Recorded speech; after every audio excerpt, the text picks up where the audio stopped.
Kind of losing track of all my...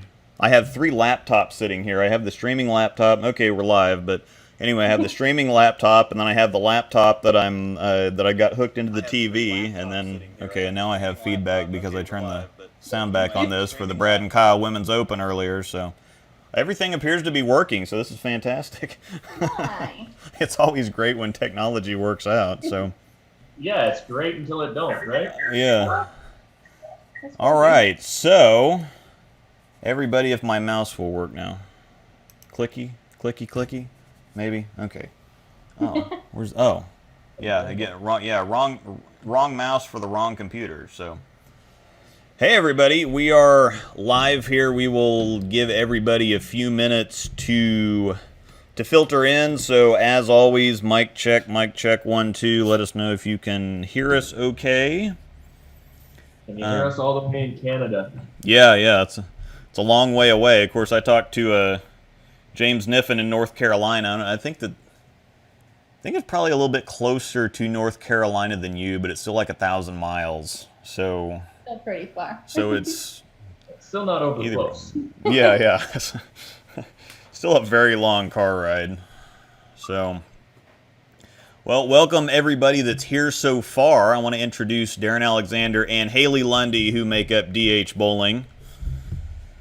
All the way from Canada, like they said. Whereabouts in Canada? I know that you're not too far north of Chicago. You're just kind of over the border? We're right over the border. We're in Windsor, Ontario. So Detroit we're pretty much neighbors with them. Yeah, normally we do a lot of stuff in Detroit just to hop over the bridge when we can. And yeah.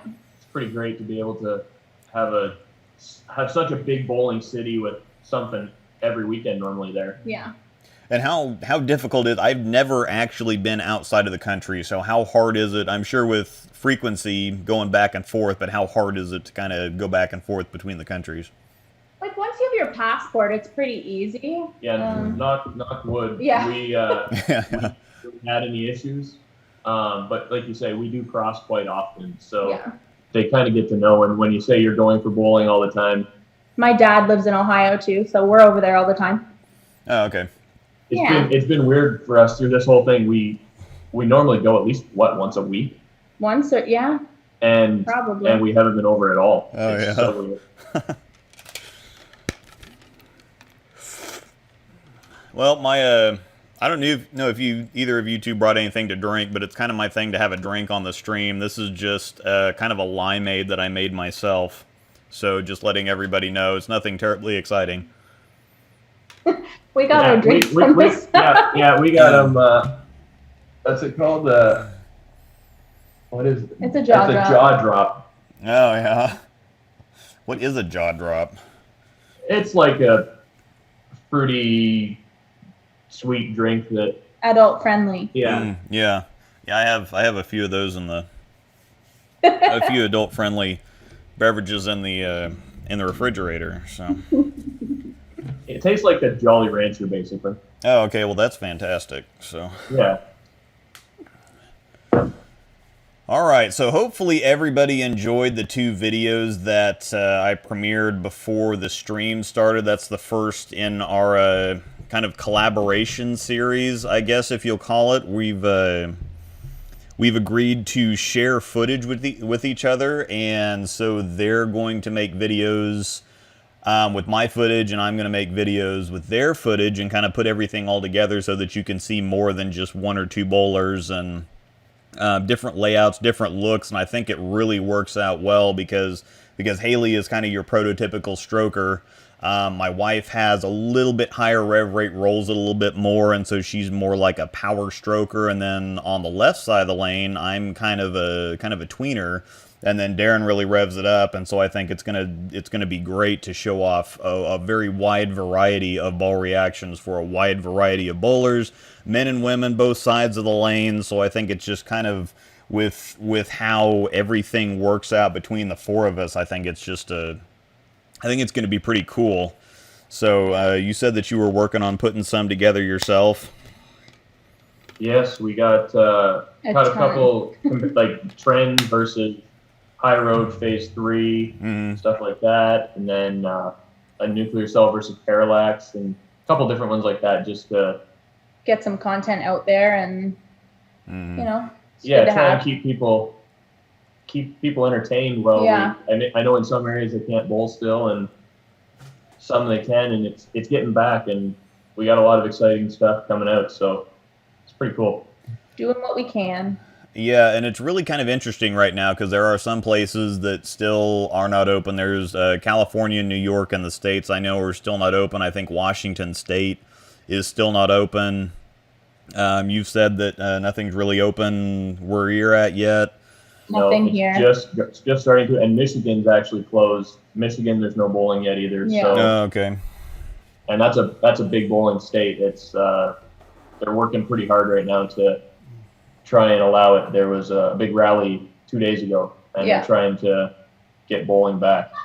Yeah, I think there's a lot of places that are starting to push pretty hard for it now, and I think with what they're seeing in the other places that are actually open, it's still kind of touch and go, and it's always hard to figure out who actually has the right facts or who to listen to or whatever. But I think it's kind of trending towards, we're going to go on ahead and open, but we're going to put a bunch of protections in place as long as we got sanitizer everywhere, and the places here have been doing a really good job keeping everything clean, and they've got dividers and separators and spacing people out as much as possible. We actually started a league last night where they have pods of 4 teams. So they have 2 pairs bowling right next to each other, and then they have an open pair, and then they have 4 more teams or 4 more lanes, and then they have a spacer pair, and then so they've been kind of staggering stuff around, and so it's a little frustrating to deal with, but at the same time it's more frustrating to not be able to bowl. So exactly, this whole thing's just crazy. Yeah, yeah.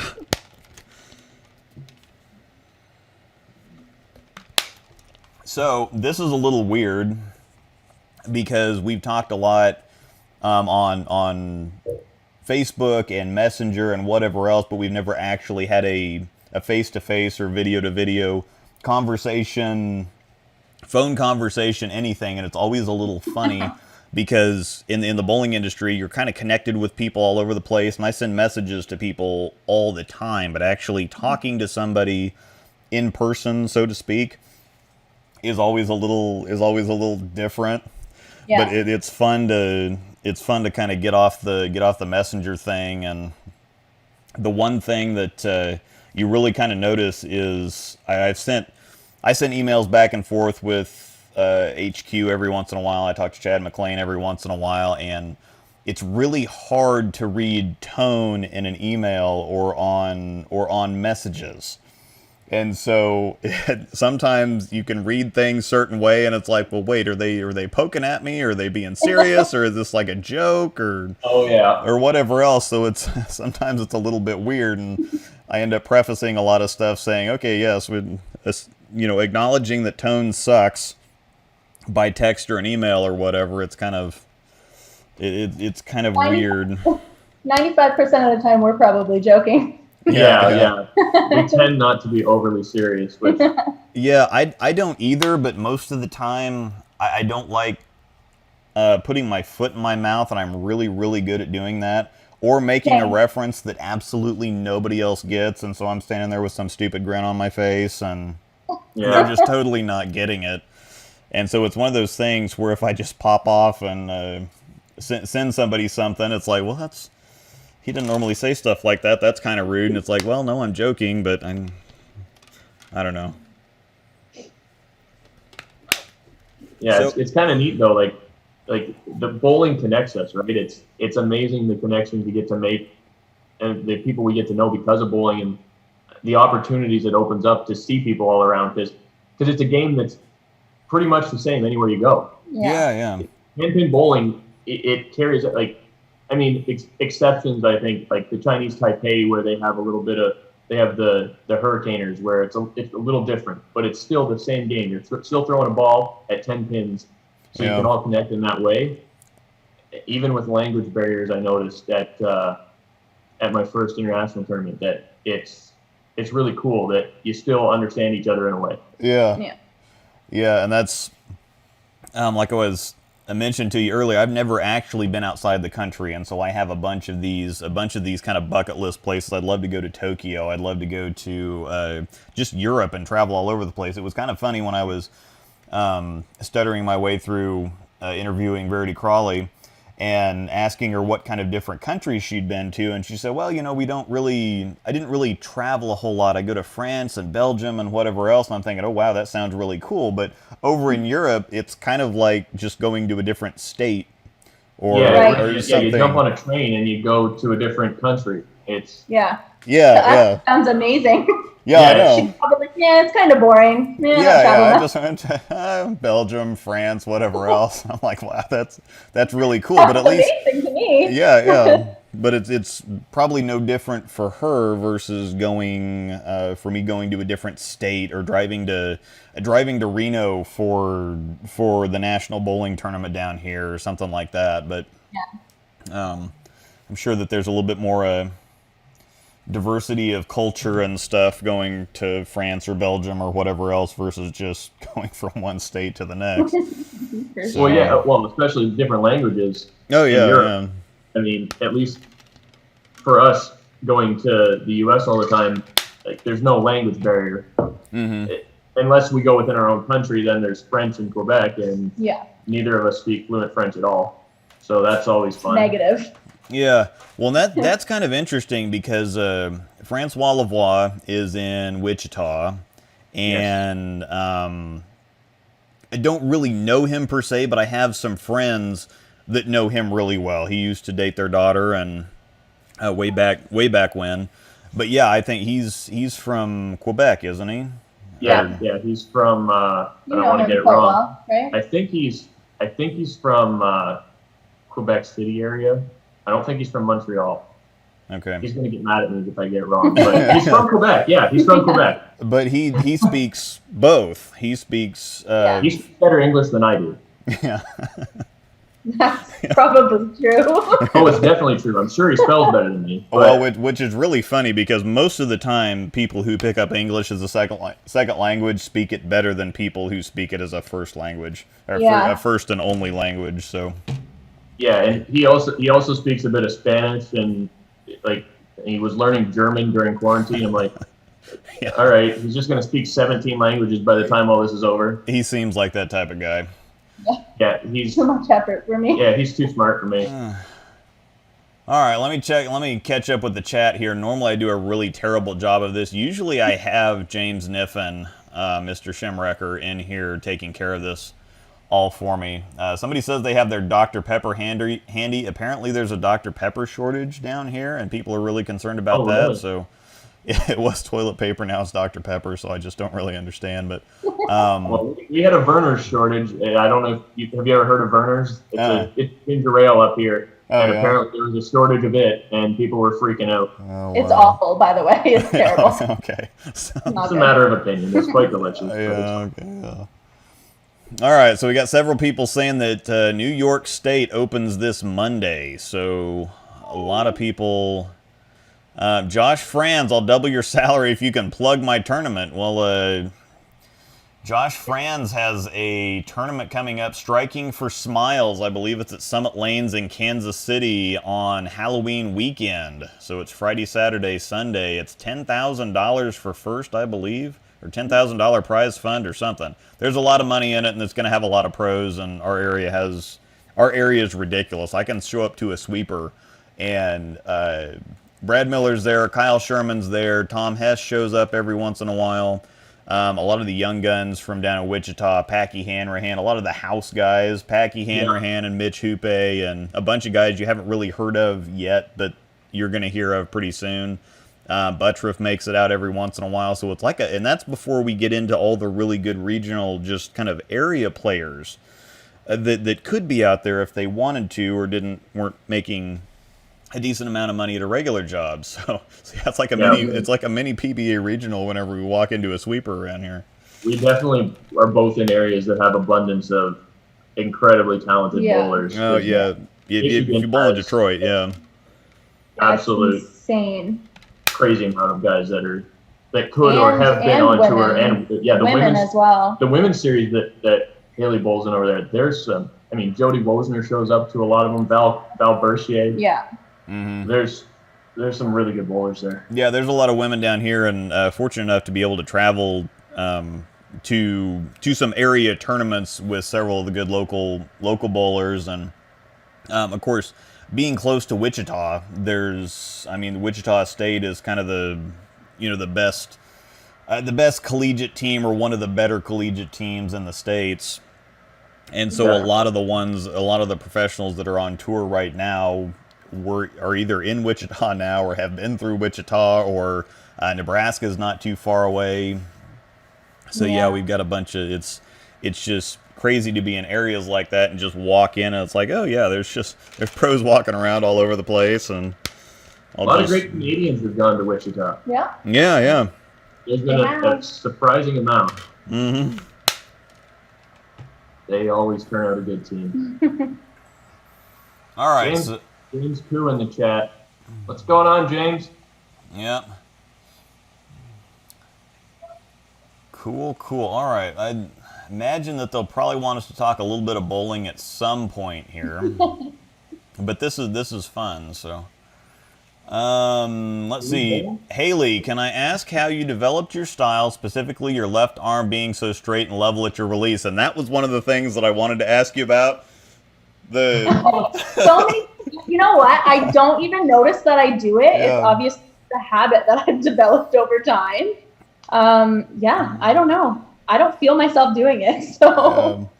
And which is kind of funny because I didn't really notice that at first. I noticed the tattoo that you had on your forearm there, but then every shot you kind of get your arm out there and then you tip it down. So I know. So many people ask me, just habit. Well, it's one of those funny things what people notice in videos too. Like if I'm watching a ball video, I'm watching the bowling ball. Like I want to see what the ball is doing. That's what I'm watching the video for.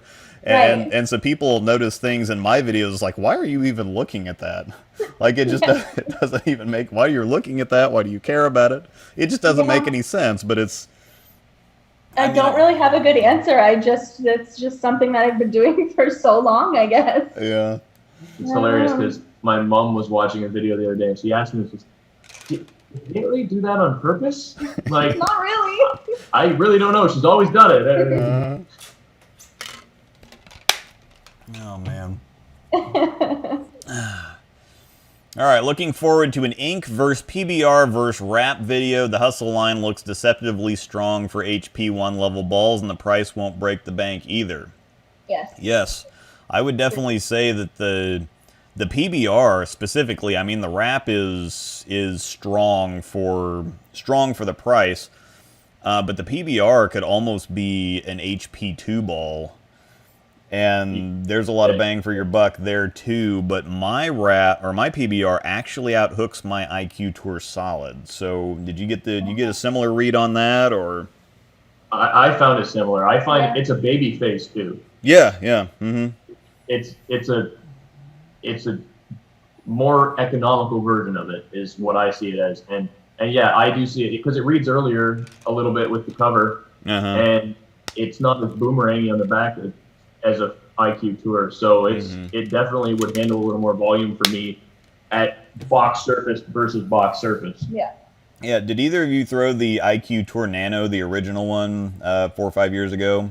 I have one sitting in my basement that I won't get rid of. Okay, yeah, that's what the PBR really reminds me of. It's like you said, the IQ Tour is longer for me through the fronts. It's a little boomier down lane. But the PBR really feels like kind of a baby IQ Tour Nano because it moved the reaction a little bit closer to you and was a little bit smoother. But the wrap is all kinds of bang for your buck, and I keep saying wrap, PBR. PBR, it should be easy to remember.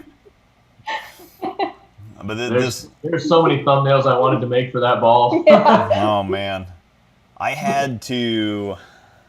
In mine, I said something about hold my beer. We're gonna get the meats out and go mudding or something like that. Just snow tire. I guess getting out the meats is slang for like the big mud tires that people would put on 4-wheelers or something like that. Okay. And so I actually looked that up because I'm like, well, I've got to put in some kind of a line about holding my beer or something like that.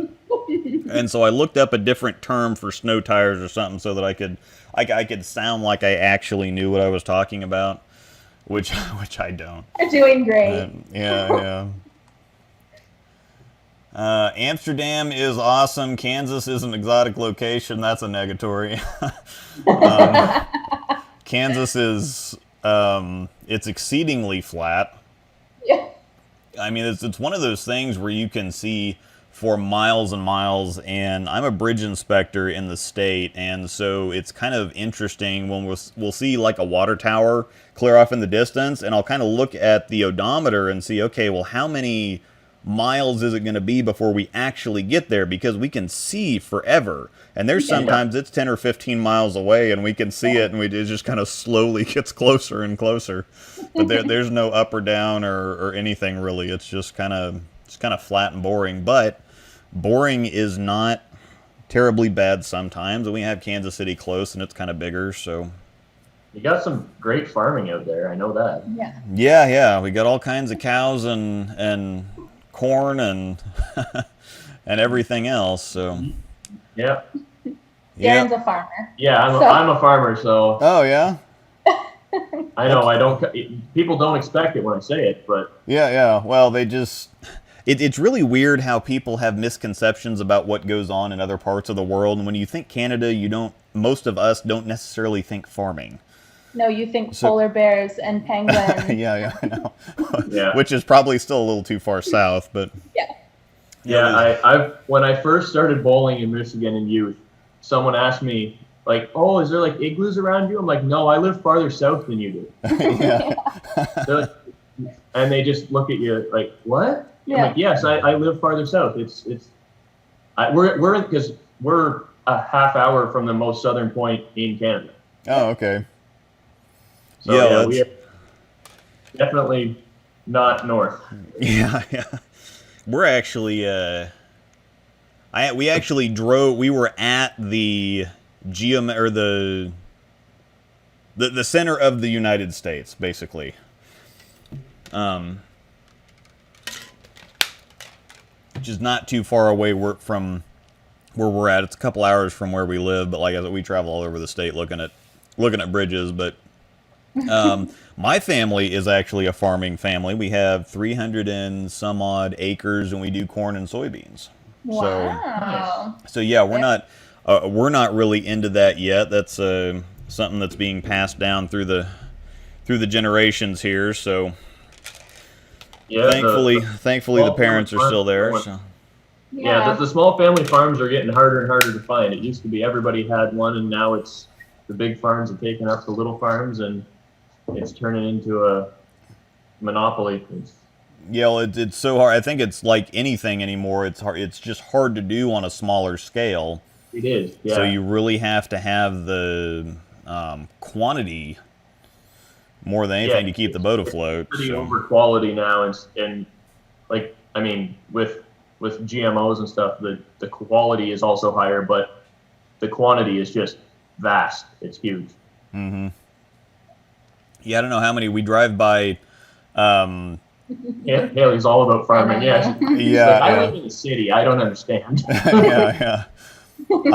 I understand a little bit, but we're not terribly involved with it yet. But yeah, there's tons of farms here where I drive by a cornfield, and it's like, how many ears of corn come out of this thing? Because it's just acre after acre after acre, and it's huge. So, yep. What's up? What's up, Darren and Haley, Canada represent? I think you said something about that like 10 or 15 minutes ago. I'm always terrible about this. I get rambling with something, and I get used to my chat monitors who work for free.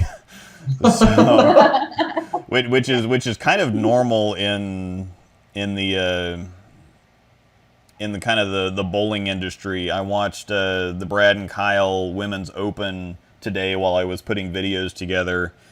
and Mike Flanagan was on there, and he's the one that does Inside Bowling and all that stuff down here. And he's like, yeah, I work for free quite a bit of the time, and well, it makes me feel better because we work for free a lot of the time too.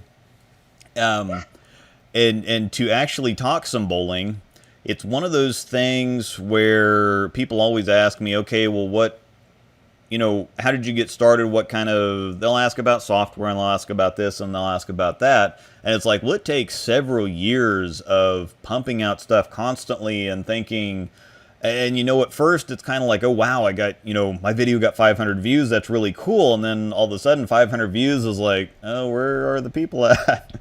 Yeah. And it's one of those things where the both of you have kind of hit the all in button. You committed to it. You've got I like the logo and the branding, and you've got apparel, and you've got banners, and you've got all kinds of stuff. And it is one of those things where you either decide to do it or you don't do it, because if you kind of put up a video every once in a while and you put it together on your phone and whatever else, and it's you'll get kind of the locals to watch or people that know you, but that's yeah, if you're gonna do it, you got to go whole hog. But at the same time, when you look at what it takes, and then the time. Oh, it's a job. Yeah, it's a job, and that's what I tell people all the time. Where I go to my regular job during the week to kind of get away from how crazy it is with doing all the bowling stuff on the weekend, because I work 4 10-hour days, and so that actually helps having Friday, Saturday, Sunday. But as soon as I get back Thursday afternoon, it's bowling and bowling and YouTube and video making until Sunday night, until it's time to pack up and head back out on the road. And even then, I've got a laptop that I travel with, and I write scripts. Which is a whole lot of fun. Recording audio is one of the most interesting things that I think about the whole thing. And everybody that starts getting into video production thinks, oh, okay, well, I'm just going to write something, or I'm going to talk over the video and whatever else. It just doesn't work out like that. No. And then answering questions, and so all of a sudden all your free time during the week and at night is taken up with, well, let me pull out the phone and check and see how this video is doing, or, oh, there's a couple questions, let me answer the questions. And yeah, I mean, we were really good friends before we started this, and like the four of us, our Haley's husband and my girlfriend and I, we always hang out. Mm-hmm. And now, anytime, like, I don't know if we've ever, in the last probably year, not mentioned something about DH bowling while we're hanging out. Yeah. Maybe we weren't working, and doing something, but we were thinking about what we could be doing potentially. Yeah. Yeah. So it's just a constant, and it's fun, but it definitely does feel like a job sometimes. Oh yeah, it consumes you. Yeah. I actually stayed home from a. Part of it is my little tender baby fingers on my left hand. We practiced a bunch Thursday night, and then we bowled league last night, and so my fingers are still a little bit tender, and so I was going to go to a tournament today. But I thought, well, I don't have these videos done, and then I got sucked into, I had an idea for a new intro, and so that took up literally all of yesterday. I was planning on making the collaboration videos yesterday so that I could go bowl the tournament today and everything would be fine and peachy, and I just got this idea. And once you have the idea for something, you have to drop everything and you have to go try it out. And then every time you want to put a new effect into a video, then you have to get on Google or get on YouTube and find out how somebody does it. And then you got to find out if your software can actually handle it. And so yeah, what's the experience really been like? Building this stuff and conceptualizing it and figuring that out, and then making the decision to say, okay, we're just gonna do this. Talk a little bit about, that's a very broad question, but I think it kind of started, like, we both are pretty involved in like our youth programs here, so we wanted to do something to involve them and be able to like help them here. Mm-hmm. And try and build up the youth programs in Canada, because in Canada the youth programs are dwindling, and I know it's that way across the board, but in the U.S. with junior golds, because I've been to junior golds, I've bowled that, I've bowled a youth series in Michigan, and not a lot of people from here go and try that. Yeah. And they don't realize how close it is, and just to try and maybe show them the opportunities that are out there because of bowling. Yeah. And then, I mean, I started the channel myself, just making a couple videos to try it because I always wanted to. And then I think I only made maybe 5 videos, and then we're like, why don't we both do this? And there's not a lot of stuff out there that has both a male and a female. And you were the first one when you brought your wife in to kind of start doing that. Right? Yeah, so something different. I think it makes it better, and yeah. Yeah, and that's a big part of why I wanted to get involved with the two of you, because number one, I have a lot of women that say, hey, there's not a whole lot of, we just don't see us out there. And also the interesting thing too is a lot of the senior bowlers, a lot of the older bowlers, they don't get anything out of seeing me or Darren throw the ball. Right. So, it's so true. Right. So yeah, there's, aside from just not having a lot of women doing it on YouTube, there's not a whole lot of kind of lower rev styles to begin with, and that's how I got into it. I was in a pro shop, and I'd have people come in all the time, and this is, when I started my channel, it was like 2014, 2015, so about 5 or 6 years ago, and people would come in all the time, and at that point, bowling videos were 500 rev rates and rock music and no commentary and whatever else, and people will say, well, I looked on YouTube, and all I found was videos full of somebody hooking the entire lane with every single ball, and every single shot's a strike, and whatever else, and I tend to think about stuff a little bit more critically, and so I thought, okay, well, I just, took over the shop, I just got on staff, and so I can kind of kill 2 or 3 birds with one stone. And it's one of those things that I'm sure that you recognize, is that if you take the time and do it right, and you put in the legwork, and you answer the questions, and you don't just post your reviews or your videos for your incentive credits and then disappear and don't help anybody out, it starts from wanting to help people out. And that's something that I really recognize with the two of you, is that you answer questions, you're very involved in putting out stuff that's quality, you take your time to make sure that it looks good and it sounds good, and that's more than just marketing or advertising. It's really putting the thought into the people that are watching the video, not just to sell the equipment. Yeah. Yeah, we appreciate that you see that, and yeah, that's huge. That's a huge goal for us. And I mean, ask Haley, I'm a little OCD, just a touch.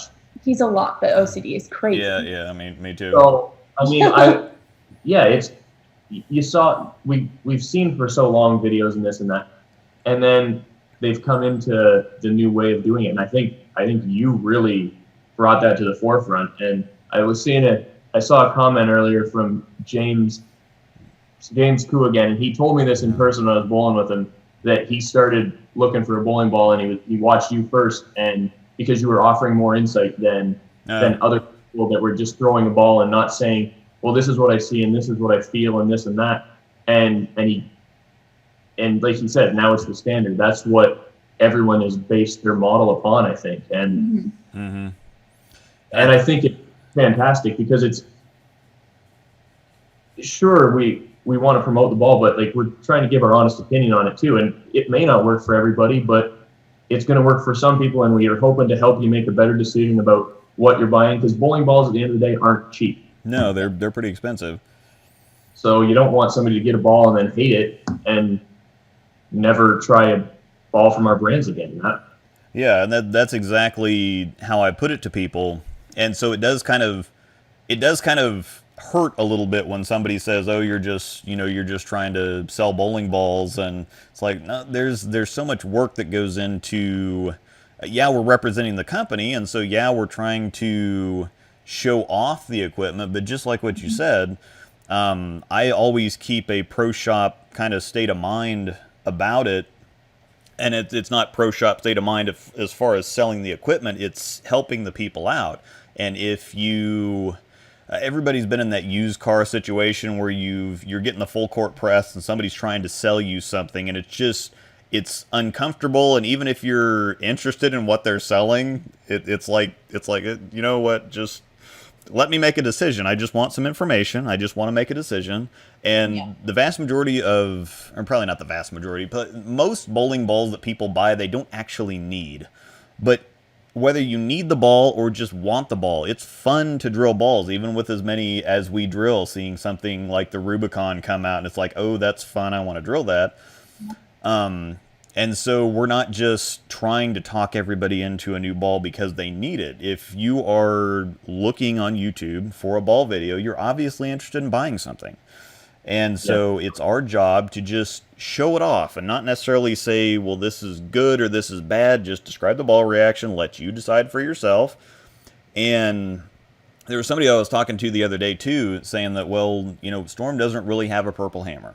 And so if that's the reaction somebody's interested in, say, I mean, it's not necessarily the answer I think anybody wants you to give, but at the same time, if you try to talk them into something or sell them something that they don't want or not interested in or not going to work for them, like you said, they're never going to listen to you again. You're going to lose, there's sometimes you might gain a sale, but lose a customer and maybe lose 10 or 15 more because they're going to tell everybody, hey, they just talked me into a Storm ball because they're a staffer and I hate it and it sucks, and definitely don't listen to them. Yeah, you lose some credibility, I think, if you're just trying to push and push and push. It doesn't help anybody. Mm-hmm.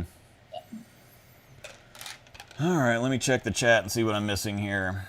Oh, I usually associate Canada with maple syrup, friendly people, and cool pronunciations of the word out and about.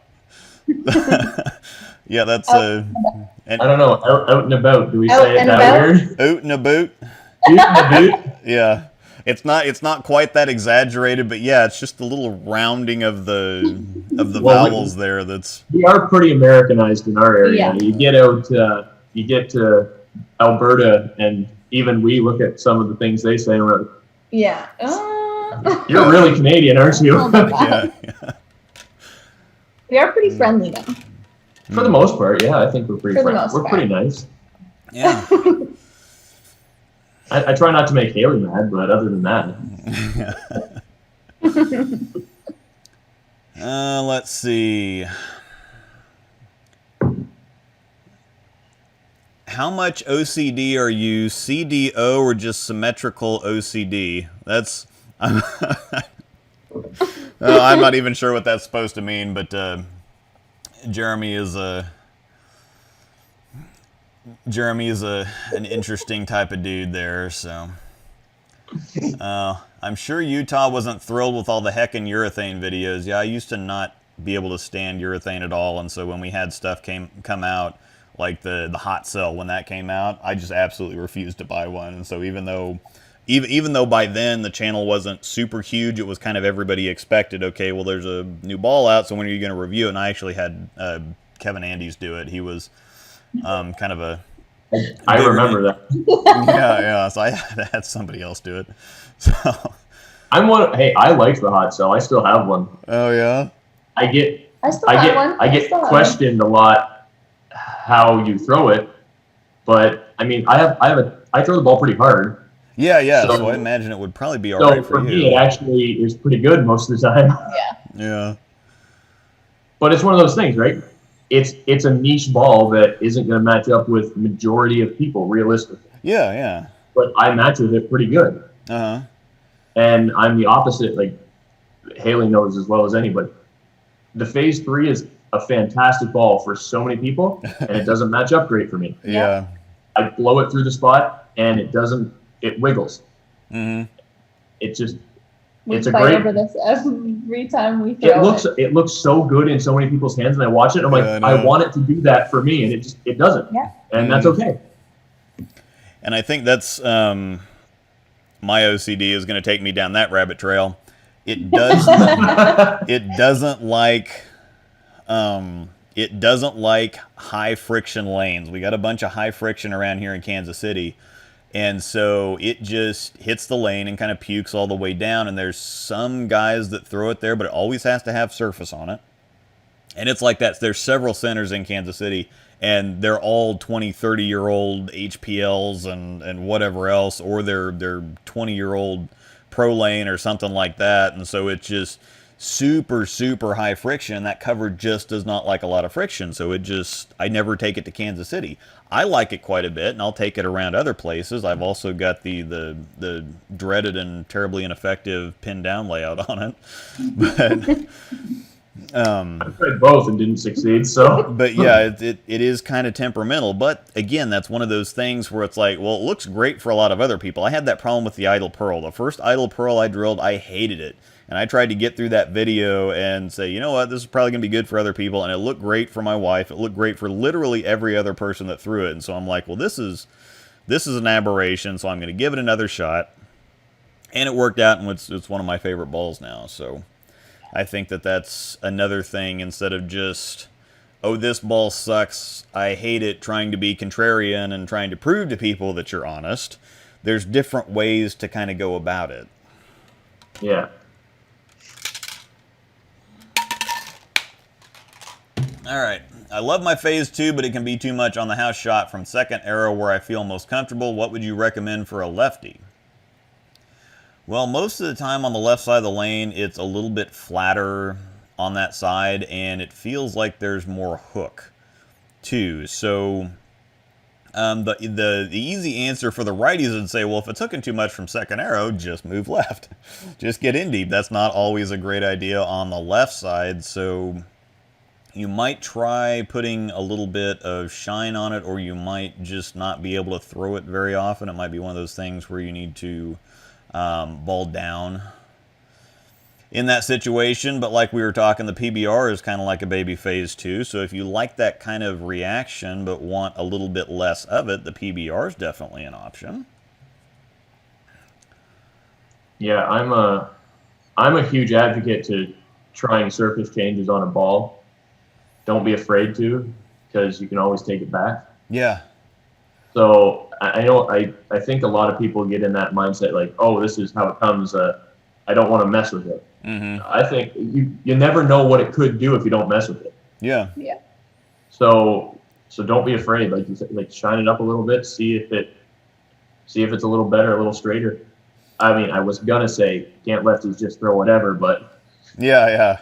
It really doesn't work like that, trust me. No, it doesn't. It really doesn't work like that, and it's incredibly frustrating, because when I bowled for a couple years lefty 4 or 5 years ago, and then I went back to righty because I started practicing for like nationals and stuff, and the left side is just absolutely miserable on anything tough or anything that you don't have hard friction outside where you can just kind of chuck it into the friction and watch it flop into the pocket.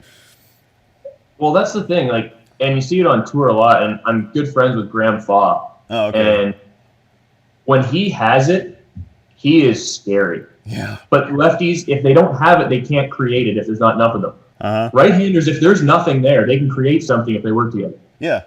And lefties can't do that. And I think people get in that mindset too much of, oh, lefties can do whatever. They have the whole lane to themselves. Sometimes they do. Yeah. But the times they don't are a lot more often, and people don't see those times because they like not seeing those times. Yeah. Yeah, it's a whole lot easier to not notice when, lefties aren't shooting big. There was and I see it a lot, Kevin Williams, the two-handed lefty, that he's been on TV a couple times, but he's around in the area, and he comes up to sweepers quite a bit. And there's some times where he comes in and just runs over tournaments, and these are in the same centers. Just they put down a different pattern. If he doesn't match up to it, it's absolute misery for 6 or 8 games, and he just cannot find it. And there was there was a league night a couple years ago where there was we have 4-person teams. It's a scratch draft league, which is fantastic. But the low right-handed score on that pair was like 690. We shot 1090 one game, and that was even with having like a 230 or 240 was the low man. So the other one, I think the rest of us all had the front 9. And then so the one lone lefty shot 630, and he's like, I want all of you to remember this next time you see me shooting 800 and you guys are sucking. Because literally the low righty was 690, and he couldn't carry, he couldn't find a look. And even if it's just on a house shot, still there's some times where you just can't find the look, and it's so frustrating. Yeah. No, it definitely is. I have some lefties on my one team, and I like to razz them about it, but I do understand because my coach is left-handed. I do get it. I get it. It's sometimes it's way worse, and I do not envy left side at all. Yeah, and I've tried to watch that a little bit in my videos. I don't want to, all of a sudden I'm a lefty, so I'm going to be like this hipster lefty and talk about all the stuff that's going on the left side of the lane. But at the same time, there are differences, and it's kind of interesting to get into those differences and how you look at lane play and stuff. I mean, on the right side, it's a whole lot more fun, but it also kind of sucks at the same time dealing with transition and being able to see the moves and then make the right ball change and make the right move. It feels pretty good to be able to manage all that stuff and all the intricacy that goes on over there. On the left side, it's just like, well, find the shot and just hit it all day long. That's or don't have a shot at all and just bolt 6 or 8 games of practice or something. But yeah, it's real black and white. yeah, it's rough. So. All right, so I remember vaguely having some questions for you at some point, but I get rambling and chasing rabbit trails, and then I completely forget everything. I tell my wife this all the time. If I have an idea for a video or something, I have to stop, and I have to do it right now, because I will literally forget the next time a butterfly floats by or I see something outside and I get whatever else. But talk a little bit about some career stuff with each one of you. How did you get into bowling, and what are you doing right now? And I know that I was gonna let you go first. Go ahead. I got into bowling. My whole family bowled at a little tiny center just down the road from us. So I would go with my mom and my grandpa to their leagues when I was 2, 3 years old, and they would sit me on the counter, and I would push people out of the way so I could see the ball going down the lane. So I've been obsessed since day one, it seems like. And then I started in a league. I think I was just turning 4, and started bowling league there. And I think I think I was 12 or 13 when I. Don't ask me. Well, it's when I started at Rose Bowl. You're supposed to remember when you met me, aren't you? I'm not important enough. Hurt. I think I was 12 or 13 when I started at Rose Bowl in Windsor, and the little center I bowled at, they didn't do. There's the CTF is our governing body, and they have a youth team for each province. Okay. And the little center I bowled at didn't travel to do this tournament where you could qualify for that. So when I went to Rose Bowl, it was the first place that did. So I went and I tried to qualify my first year, and I missed it. And then I qualified my next year and started to get into tournaments, and they had a traveling league in the city that I got to bowl in, and it just opened up more and more opportunities to learn more about more competitive bowling. Yeah. And then a couple years after that, I started bowling in Michigan, and then just kept progressing and made that Southern Ontario team a bunch of times, and got that itch to bowl competitively, and have been doing it ever since. I didn't go the route of college. I'm not a huge school guy, so I didn't. And I went back to school later, but I've just bowled tournaments, weekend warrior, I guess, for a long time, and then finally broke through and made Team Canada 3 years ago now, and went to the international events, and now I'm even more hooked. I bowl tour events once in a while. I wish I could bowl more. Mm-hmm. But I mean, it's hard to commit the time and money to traveling that much and going. Yeah. Yeah, Brad Miller was, sorry, what's that? No, go ahead. I was going to say, Brad Miller was talking about that a little bit on the stream, just the logistics of bowling professionally. And, it's not like other sports where, basketball, football, baseball, whatever, win or lose, they still get paid. And in bowling, he said, 75% of the field doesn't get paid every time. And so if you have a couple rough years, it's super hard to commit to that. Yeah, I think it's hard, especially like I compare golf and bowling a lot, even though there's so many differences. There's a lot of similarities, but they're so individualized and they're Yeah. so mental and so when you get to a certain level, everybody has the physical talent. It's just who can put it all together at the right times. Mm-hmm. And because there's so much talent, and it's not like golf. Golf, you could you could ride around in the futures tour in golf, and you still are making decent money. Yeah. Uh-huh. There's no there's no AAA for bowling. There's no lower tier. It's you make the tour, you don't, and you make money or you don't. Yeah. And you got to be in that, I feel like, top 15 or 20 bracket to really make a living. Yeah. Doing. Yeah, I mean, So it's niche to break into, I think. Yeah. All right, so what were you going to say, Haley? Oh, no, I was just going to say, same for me. Like, I come from a huge bowling family, too. My dad owns the pro shop at our local center. My mom's the manager there. So pretty much I've grown up there. They used to have a daycare in the center, so we spent pretty much every day there. In juniors, honestly, I wasn't really that competitive. It was more like a social thing to me. Uh-huh. And then I was in a really bad car accident, so I took a few years off, and I went straight into adults, and that's when I kind of started taking it more seriously and started bowling in the States more and stuff like that, and here we are. Well, then you had Lakin. Yeah, I had my daughter. And it completely changed the game for a while. Yeah. Right? Like it's so like that's the thing. Something that people don't recognize for females is having a child or changes like that with their body. Like it can change it completely. Haley became a full roller for a while. Yeah. Your first 300, you were a full roller, I right? was. Yeah. And it was awful, but Yeah. it is what it is. Yeah. But the work you had to put in to get back to throwing it the way you do now, it's impressive. Yeah. Yeah, I couldn't even imagine that because I'm sure that all kinds of stuff changes, and I can't. It's one of those things where I can't even conceptualize what like you get into the middle of something. Like my wife was telling a story on one of my drilling streams that I did about drilling a ball for a guy. Not that these two things compare at all, but I drilled a ball for a guy that had webbed fingers, so his fingers were literally fused up to his cuticles. And that's the hand that he bowled with. His other hand was just, all the fingers were individual. But I'm going through this whole process, and I thought, okay, well, this shouldn't be too hard.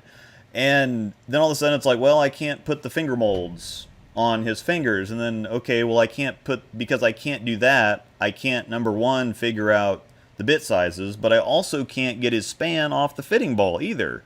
And so then I get back and start drilling, and I'm like, okay, well, I've got to overlap the holes a little bit, not far enough to leave too much of a ridge and cut him, but I've got to also, and so it's one of those things where I can't even, it's one of those things I can't even imagine being pregnant or what it would do to bowling. So it's one of those things, so I can't even get the idea or begin to speculate about it. It's kind of wild. Yeah, it's a beautiful thing, but yeah, it's everything. Well, and that's kind of interesting. My 30 Clean series that I started, I do want to interview some of the women that were bowling on the women's tour when it stopped, because a lot of them, Carolyn Doran Ballard, Leanne Holsenberg, I think Carolyn was married before, but then they had their daughter after the tour folded. Then they start kind of developing lives elsewhere. Leanne and Gary have a son, and then Carolyn's got a daughter, and some of them never got back into it. And so that was one of the things I wanted to ask them, because obviously when you're out on the tour full time as a man, you like Sean Rash just had another baby and whatever else, and he can go back and forth because Sarah's the one doing the heavy lifting or doing the work pretty much. But on the women's tour, it's even different again, because the season only lasts a couple months, and you really can't, if you want to have like kind of a normal life, I guess, and have a family and whatever else, it's like, well, you just got to take a year off. And then, Missy Parkin just had a baby a couple years ago, kind of during the relaunch. And so I know that I heard her talking about some of that too. So I mean, it's just It's hard. I couldn't even imagine bowling on tour full time like some of those women do. Just, it's a lot. Like, yeah, and especially just dealing with it being pregnant, but after then having the kids, and then there are a couple of them that have kids, and trying to figure that out, and I mean, it just adds a whole nother dimension that's just off the charts. I can't even fathom. Yeah. I mean, you look at Deandra. She has two little, and then she's kind of backed away. Yeah. Mm-hmm. She won a tournament when she was, I think, 3 or 4, or maybe more. She was pregnant with Madden when she won the Queens one year, I think. Yeah. And the fact she could do that, and then she came back after. I mean, I don't know how much time you had to take off after you're pregnant, but it's a completely different thing that I don't think is really recognized with the sacrifices that the women make on their tour. I say something more so than the men would have to, for sure. Oh yeah, definitely. It's kind of funny because I've got a buddy that I went to nationals with, and his wife is really good, and she was pregnant, and she was only 3 or 4 months along, but she was kind of in the morning sickness phase, and so she is, I mean, sitting there. Before we started bowling one day, we bowled like the late squad, 8-9 o'clock or something like that for team, and she was in bed and throwing up the entire day. And she came out and bowled better than any of the rest of us did. And she would go up there and throw a shot, and she would just come back and put her head in her hands, and she was white as a sheet, and she was shaking and whatever else, and I'm just throwing strikes so that I can come back here and sit and be miserable. It was just awful to watch. Now, she bowled way better than the rest of us did. She made a bunch of money because her husband put her in all the brackets. Yeah, so she's thinking about other things and not thinking about bowling. Yeah. She's not overthinking it like the rest of you. Yeah, I know. So she's just kind of doing her thing and just mowing everything down. And he's super happy because he's laughing all the way to the bank. He's a lefty, so he wasn't going to put any money on himself, but he put his wife in all the brackets, and she's feeling just awful the entire weekend. I mean, it was a miserable trip, and we all felt so bad watching her. But it's. But then you're like, oh, maybe I should try that. Yeah, she whacked him. Yeah, I know. Well, that was kind of the running joke, is going to nationals. She was like, well, when are we going? Kind of figure this out and set this back up again. Yeah, let's. Terrible. There's no. Yes, we have another one. Yeah. No. Man, all right. Well, let me check the chat here real quick. Nothing like an abrupt segue from. All right. Well, the chat's actually doing all right. Apparently, we're not. Normally, the chat kind of goes crazy. So, anyhow. All right. So let's talk. I guess let's talk a little bit of YouTube. So, how long you've been doing it for? A couple, 2-3 years now, I guess. I think a year and a bit. A year and a bit, like full time, like okay. Really committed to it. Yeah, just over a year. Okay, and that is one of those interesting things, like that I forgot the rabbit trail I was going to chase earlier, which saying about how things have kind of changed, and it's really interesting because there's a lot more people filling the space. There's a lot more channels. Like when I started doing it, it was the ones that were kind of okay, and then Tamer Elbaga from Tamer Bowling, he was doing stuff. Videos kind of similar to mine before I was, and he had a couple, and he would do for different companies. He's not on staff with anybody, and he'd usually have a couple other people in the channels, or in the videos. But his channel wasn't super huge at that point either.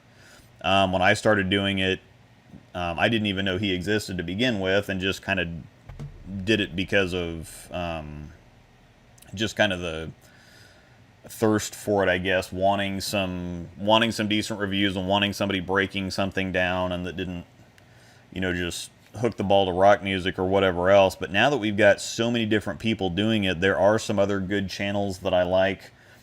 But at the same time, it's one of those things where you look at there's also kind of a little bit of a jealousy factor. Not that you're necessarily jealous, but it's kind of like, God, you know, we put in so much time and so much work, and the equipment's expensive, and you're thinking about it, and it's kind of like, well, gosh, you like seeing other people doing well, especially if they're doing good quality videos. But at the same time, it's like, well, can I have some of those views a little bit? As long as everybody's watching my videos too, it's okay. But it's hard to stay out of that mindset. Every once in a while, you start thinking about what can we do to get more views, and what can we do to get more views, and you put more time into it, and then I've found myself in the trap. I kind of go up and down, where I'm thinking, okay, well, this would be good for views. It's not necessarily something that I want to make, or something that I think is necessarily helpful. Like all the comparison videos that I do, I can answer the question in the comments section, but I can also, since I already have all the footage, I can write another script, and I can show a comparison video, and I can get a lot more basically easy views, which I think some people enjoy, but I don't think that they're entirely necessary either. How have you guys kind of handled that, or what are the discussions like when it comes to getting more views versus making videos that you kind of want to make that maybe won't quite get the views that other videos will? I think like YouTube's tough. It's a whole different ball game. Like making videos and posting them on just Instagram or Facebook, stuff like that, YouTube is completely different. So you do have to think, like, how can you connect with the viewers and stuff? What do they like? You know, what do they want to see? And maybe it's not something that you necessarily think that you need to put out there, but it's, you know what I mean? Like, yeah, I mean, example, like we've done some fun videos that we really wanted to make, and we thought were going to be really cool, and they didn't do as well. Yeah. And I thought, like, oh, these are going to be really cool. They're more entertainment based. Yeah. And a lot of times people just want to see the ball reviews. And that's good too. But I find my friends and family and people I know that don't bowl love the videos that aren't so much ball related. Right. Bowlers love new bowling balls. Yes. Yeah. And they love watching new bowling ball videos. And like you said, you do get kind of, it's like, oh wow, they had a lot of views on that one. What did they do different? What did they? And it's the same thing. It's maybe you try not to get jealous. You try to look at it like, what did they do that I can kind of try and emulate or incorporate that might help my video the next time? And you try not to say, well, why did they get this? And oh, poor me. It's just you got to keep grinding and trying to turn out good content. And hopefully that speaks for itself over time, and you keep building, and it builds slow at first, but we've seen ours built really slow at first, but we've seen a massive increase, and it's super cool to see. Yeah, it's exciting. And that pushes you to keep wanting to do more and more. And like you said, doing the comparison videos and starting to try and go down that road where, like you said, you could just tell people that, but visual people may not completely understand it if they don't see it as you're saying it. Yeah, that's another interesting thing too, is video versus watching yourself on video versus actually throwing the ball, because I will go out and I'll throw the ball for, you know, I'll get my video. Normally I bowl 10 to 15 games, and so I'll get a bunch of video, way more video than I actually need, but at the same time I try to test it out and not just, okay, well, I'm throwing a ball for 10 shots and here's my review type of thing. But I'll get an idea and I'll come back and I'll write the script and I'll write my review how I want it, and then I'll go back and start putting the video together and I'll watch it and it's like, well, that's not doing anything like what I say it's doing. So it's kind of interesting watching the videos or saying, wow, there's a big difference between this ball and this ball, and then you put it on the editor and it's like, there's no difference between those there's two. Really not there's no difference, and I sound like an idiot trying to convince people that there's a difference here. It is amazing. It's amazing when you're throwing it versus watching it. Yes. How much different it feels. Yes. Yeah. Because bowling is so much feel. And it's drastic. Because I mean, like recently, like there's been balls where you're like, oh, like this is gonna hook way more than this, and then you watch the video. I think a lot more for like me too, where I throw a lot of stuff and it's like, wow, there's really no difference. Like, you know? You gotta be good at reading ball reactions to sometimes see it, and it's so subtle. And even we have to sit there and look at it like, okay, what was the difference with that one? I'd be like, Darren, what do you see? Because I don't see nothing. Yeah. And it's funny you say you write scripts for everything you do. And I have to. And I can't. And I have to. Yeah. When I write a script and if I'm reading it or doing that, I stumble and stutter and everything under the sun. But if I just talk, I can put something out that sounds normal and I can keep my thoughts in line. I have to write it out. I might not read it word for word, but I have to have something written in front of me all the time. Yeah.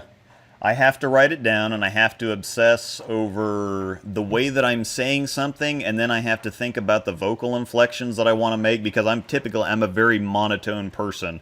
And Gary Holsenberg actually asked me about that one time a couple years ago, and he said, well, you have kind of an even metered tone and don't really, and he's like, I think that actually works for you. I said, well, it's not intentional. I'm not trying to sound like a robot or something, but it's just kind of my natural thing. And I'm very, very introverted. Just the idea of making a video and somebody critiquing it at all, or thinking, well, he sounds like an idiot, or, well, I'm not seeing that. That's not what that ball does, because I want to make sure that I sound like I know what I'm talking about. I want to make sure that I'm not just talking like this and whatever else. And when I first started making the videos, it was awful. I mean, it would take me 45 minutes to an hour to try to remember what I wanted to say, and then I would put the video together first, and then I would try to talk over top of it. And I'd get to the end of the video, and I'd either have said what I wanted to say too fast, or I wouldn't get it all in by the time all the video's gone. And so I have to write the script, I have to write the review, and then it still takes me 20-30 minutes. And it's really funny because I will, like Darren said, I'll stumble over my words, or I won't say something the way that I wanted to say it, and then I'll sit there and cuss myself, and then I'll dump that, and then I'll start recording it again. And so normally it takes me like 20 or 30 minutes to do my 4 or 5 minute little spiel. And I don't think we've ever sat and cussed ourselves, right? No, that never happened. Yeah. Well, that my buddy that normally runs my chat and stuff, James Niffen, he just recently got into making videos. He's like, dude, record, and he's kind of a cool, chill dude. I wouldn't say he's extroverted, but he's not uncomfortable or awkward. He just kind of does his thing, and it is what it is. And if you don't like it, he doesn't care, and it doesn't bother him. But he said it's ridiculously tough trying to write down what I want to say and then trying to not sound like a robot. My wife actually tried to do it a couple times when I started adding her to the videos, and it just didn't work. She's talking like this and reading the words, and this ball does this. And it's hard. Josh and Felicia, my girlfriend, they told me when they're like, "Were you reading that?" Like, we can tell. Yeah. They could tell instantly I was reading something. I think too. Okay, no more reading for me. That's what I wanted anyway. It's fine. I think it works for us too, just because like Darren is a lot more technical when he's talking than I am. Yeah. And like I understand it and everything, but I can kind of, I don't know. I don't want to say like dumb it down, but I'm not as technical as him, so I might be able to relate to. Yeah, I think we can hit different audiences, which is cool. Yeah. Yeah, that's the one thing that there's a lot of people out there that almost are trying to impress people with sounding like they know what they're talking about, but it's less impressive when somebody is like, it sounds like you know what you're talking about. I have no idea what you just said. And so that's something that I can talk the technical stuff with people, but being in a pro shop really helps because you have all kinds of different people coming in, like you said earlier about some people that are more visual, some people are more they're going to listen to what you're saying more because they can't really see the difference in the ball reaction, and sometimes I can't either, honestly. That's why I try to explain it. But you have to talk to all kinds of people coming into the pro shop, and if they don't understand the technical stuff, you do have to, you've got to put it in more understandable terms. Right. But yeah, that's the hardest thing as a pro shop operator with like I don't own a pro shop. I've worked in and out of pro shops a little bit, and like that's something I'd like to do, but you have to relate to the customer on an individual basis. You can't just give the same spiel to 50 people and expect them all to understand it. You have to be able to, and that's with anything in life, I think, is you have to be able to word it the way someone's going to comprehend it. And if they don't understand it, you got to change the way you explain it so it can help them. Yeah. And I think that's something with me, with some of the things I've gone through in life, that's how I want to really relate is help people individually and say, okay, maybe you don't understand it this way, but if I say it this way, you might. And just try and get everybody to enjoy what we all enjoy and get like, because I feel like bowlers are obsessive people. Yeah. They get hooked on it and then they get obsessed with it. And we need to help more people get hooked on it because it can open up a lot of opportunities. Yeah. And that's there's the other thing about that is bowlers are very protective over their stuff too. They're very traditionalistic and I just forgot where I was going with that, but it'll come back. It'll come back in a minute. Oh, is it? Some bowlers have something where they get too technical, and if somebody doesn't understand what they're talking about, it's like, oh, well, you're an idiot. You need to go educate yourself. But the biggest thing for me is that I got started in bowling pretty late, and so I missed bowling in college. And I'm not really the college type of person. If I'm not interested in what I'm doing, I can't pay attention. And if I am interested, then I can. I mean, I'm great test taker and whatever else. If I'm interested, I can do it really well. But if I'm not, it just isn't going to happen because I'll be chasing rabbit trails. I can't pay attention to stuff I'm interested in half the time. If I get an interesting thought that goes through, it's like, okay, let's go chase that. Chase that bubble through. Yeah. But every single person on the planet is better at something than you are. And just because you know more about bowling doesn't mean that they don't know more about something else than you. So if you have the kind of egotistical attitude saying, oh, well, I'm better at bowling than this person, if they don't understand this, they're just stupid, you have the right idea, which is, okay, well, let me help somebody learn. Ignorance isn't really a bad word. People kind of have used ignorance now to make it sound like somebody's stupid. It just means that you don't know something. Right. And so I don't find ignorance to be a bad word. And if somebody doesn't understand something, just try to help explain it to them. Yep. Yeah, I think the bowling world I find it gets too cliquey sometimes where there's the group that's, you walk into a tournament and there's that group of people that are really good bowlers. And they're all together. And that's an intimidating group if you're wanting to go into these tournaments and start out. And look, we can't discourage those people from learning because you have to, if they're not there, that tournament's not supported and not funded and they're helping you. So why are you telling them they shouldn't be there when they're helping you? Yep. The only way to get exposure to something that's new and to learn is to go out and do it. Yeah. So I don't think anybody should not go and try and bowl a tournament if they want to. If you learn something from it and you take away from it and you go back and you want to get better the next time you're there, we can't discourage people from doing that. And I think that happens at tournaments a lot. And I hate to see that anywhere in bowling because we need people. We don't need to discourage the people that are already here. Yeah, and that's kind of the interesting thing that people kind of have a misconception to begin with that you have to be ready to go out and bowl tournaments. And I had that forever. It's like, well, I don't want to go bowl a tournament and then suck and then waste the money or whatever else. I want to make sure that I have the experience and I can make good decisions and whatever else. I want to make sure I'm ready to go bowl tournaments. But you don't really know what you have to practice and work on if you don't go out and participate in it and find out. I mean, it's one of those things, if you don't do it, you're not going to get any better at it. But if people also show up to tournaments too and they see this clicky thing, or if somebody gets mad at you for throwing the ball in the wrong spot and, well, the shot's going to be wrecked in a couple games thanks to you and whatever else, and so they do have this clicky kind of attitude, and if you're already nervous about bowling to begin with, and you go in there and everybody's got an attitude, then it just kind of like, okay, well, I just don't want to do this anymore. Yeah. It happens all the time, and And I feel like sometimes it happens with people that maybe don't understand why they're getting mad. They just see something and they get mad because they've seen somebody else get mad about it. Because they're a bowler and they have to get mad about something. Exactly. Yes. I mean, example, I bowled Prop Cup when they had that 2 years ago. And I tried urethane in practice just to see, because you don't know. It's a high friction house. It might be there. Yeah. A guy got livid mad with me. Yeah. And I'm like, you didn't make cut, and I did. So why are you getting mad at me? Like, I'm trying something. It doesn't mean I'm going to throw it. And I'm sorry, 4 shots with urethane is not going to affect you. Yeah. But he had to do something, and it's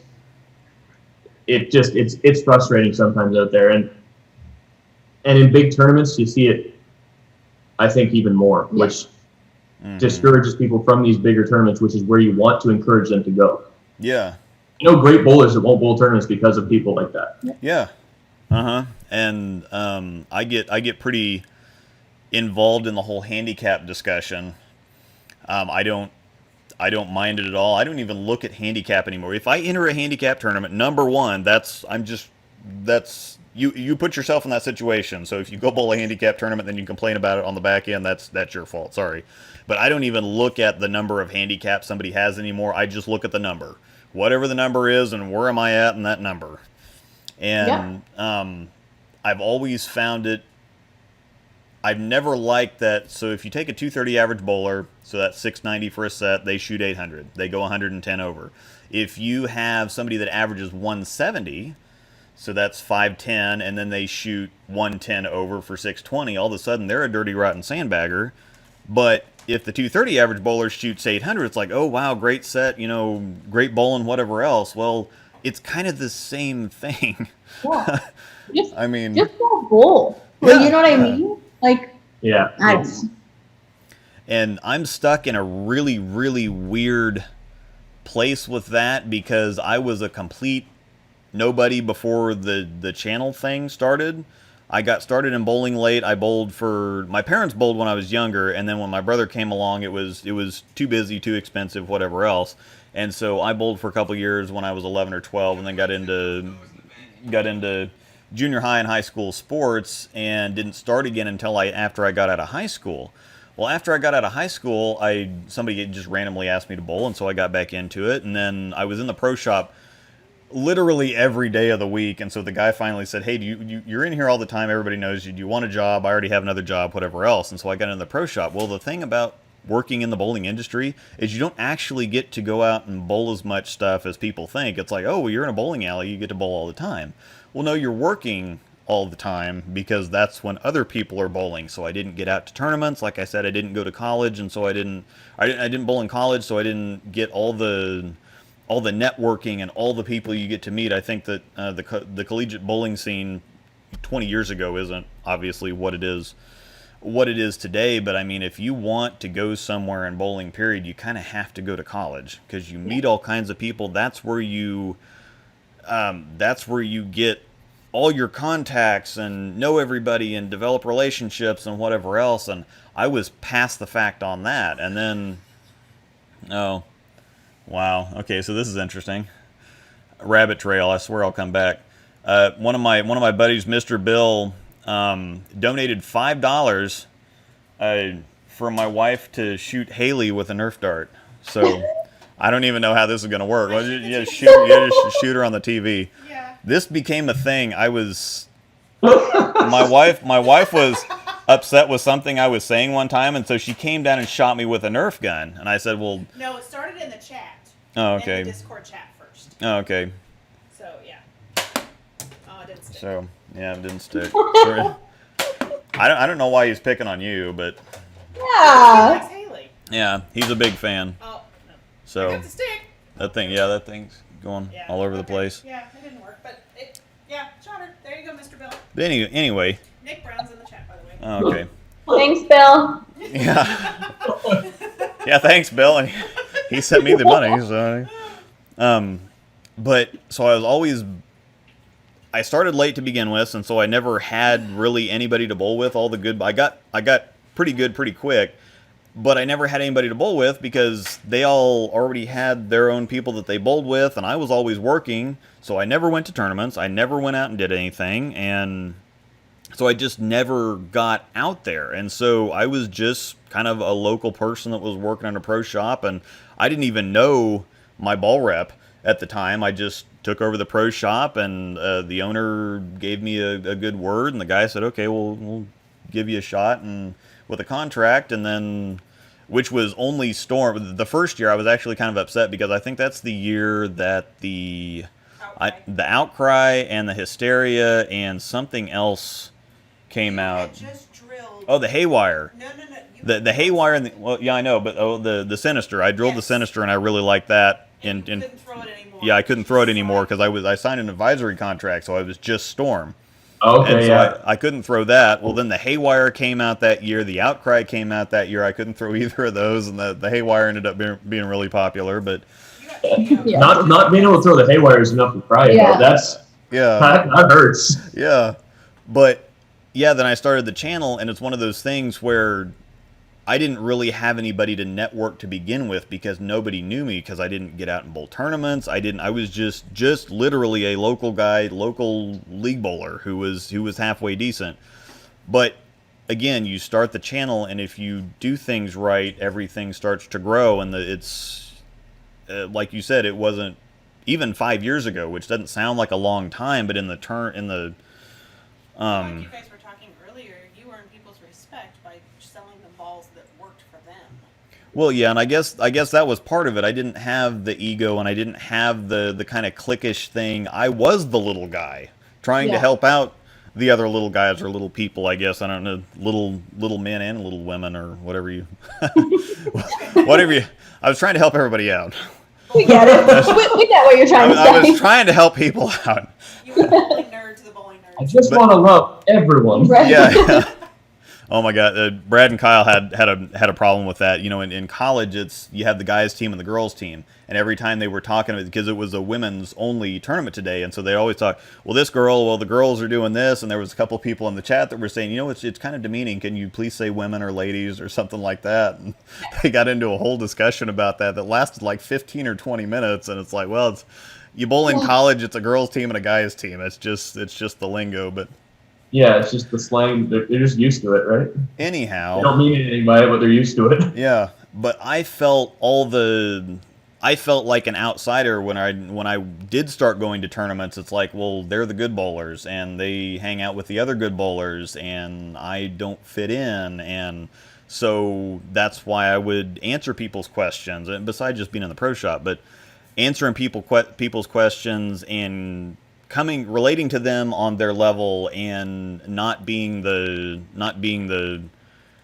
egotistical guy that, well, you know, that was a stupid question, I'm not going to answer that. And there are plenty of people that answer stupid questions. I'm sure that you've gotten plenty of them too, but at the same time, you got to stop and realize, well, they may not know any better. They don't know it's a stupid question. They're probably nervous to ask it in the first place. And so if you just say, okay, well, let's try to talk to them on their level. Let's relate to them. And so I'm in this really weird place now where I've got this YouTube channel, and that's the only reason that anybody knows anything about me, because I go to some tournaments, but you know, I have the shoulder problem, and now I'm switching hands, and so the actual bowling thing has never been a real focus for me, and so it's been the YouTube channel. But at the same time, there's other people that are kind of like, well, you're a nobody, you've never done anything, you just have that channel and you can edit out all your bad shots, and that's the only reason that you're famous. And bowling famous hashtag, that's a thing, by the way. I invented the hashtag bowling famous thing where so if you go into a bowling alley that knows who you are. Yeah.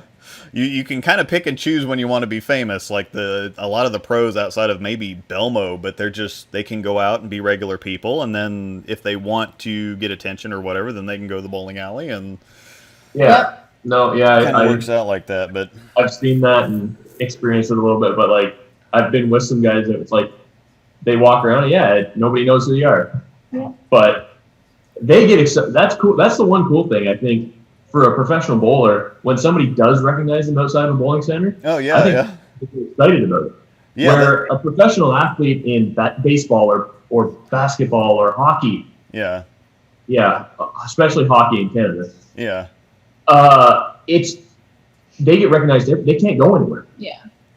Oh yeah, because if they, oh, something froze. Okay. And bowlers can go wherever they want, which is pretty. Yeah.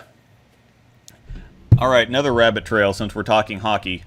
we have kind of a junior team. I don't even know what they are. Like we had like it's into the AAA type thing. Yeah, it's kind of like here in town we had kind of like a AAA hockey team would like a AAA baseball team is kind of like the hockey team that we had, and I can't remember what league they were in down here, but it's one of those things where I watch hockey on TV and it's like the puck it just goes back and forth. It's like watching soccer and it just kind of goes back and forth. But I have some friends that were season ticket holders and they couldn't make it every time, and so they said, "Hey, do you want to come one time?" And I'm like, "Well, everything's always more interesting in person."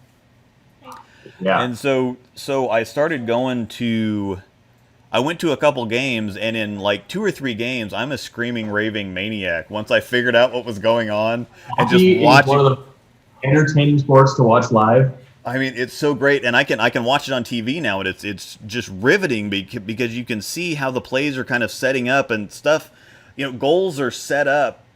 I mean, a long time before they actually happen. You can see everything kind of developing, and it's just you're on the edge of your seat the entire time, and people that don't get it won't get it. But yeah, I was totally on one side, and now if a hockey game's on, I'm all about it.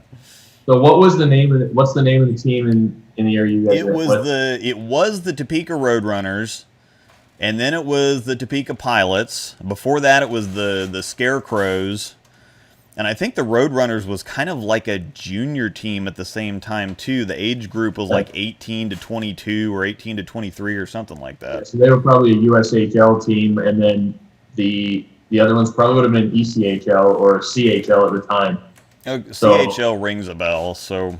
Yeah, it was Central Hockey League, which amalgamated in with the East Coast Hockey League. So it's like one step below AHL. Mm-hmm. So it'd be like AA baseball. Okay, that makes sense. But yeah, for the rest of the people that don't understand all the hockey talk on here. Yeah, well, see, this is relating it back so people understand. Yeah, exactly. On a common connection, right? Yeah.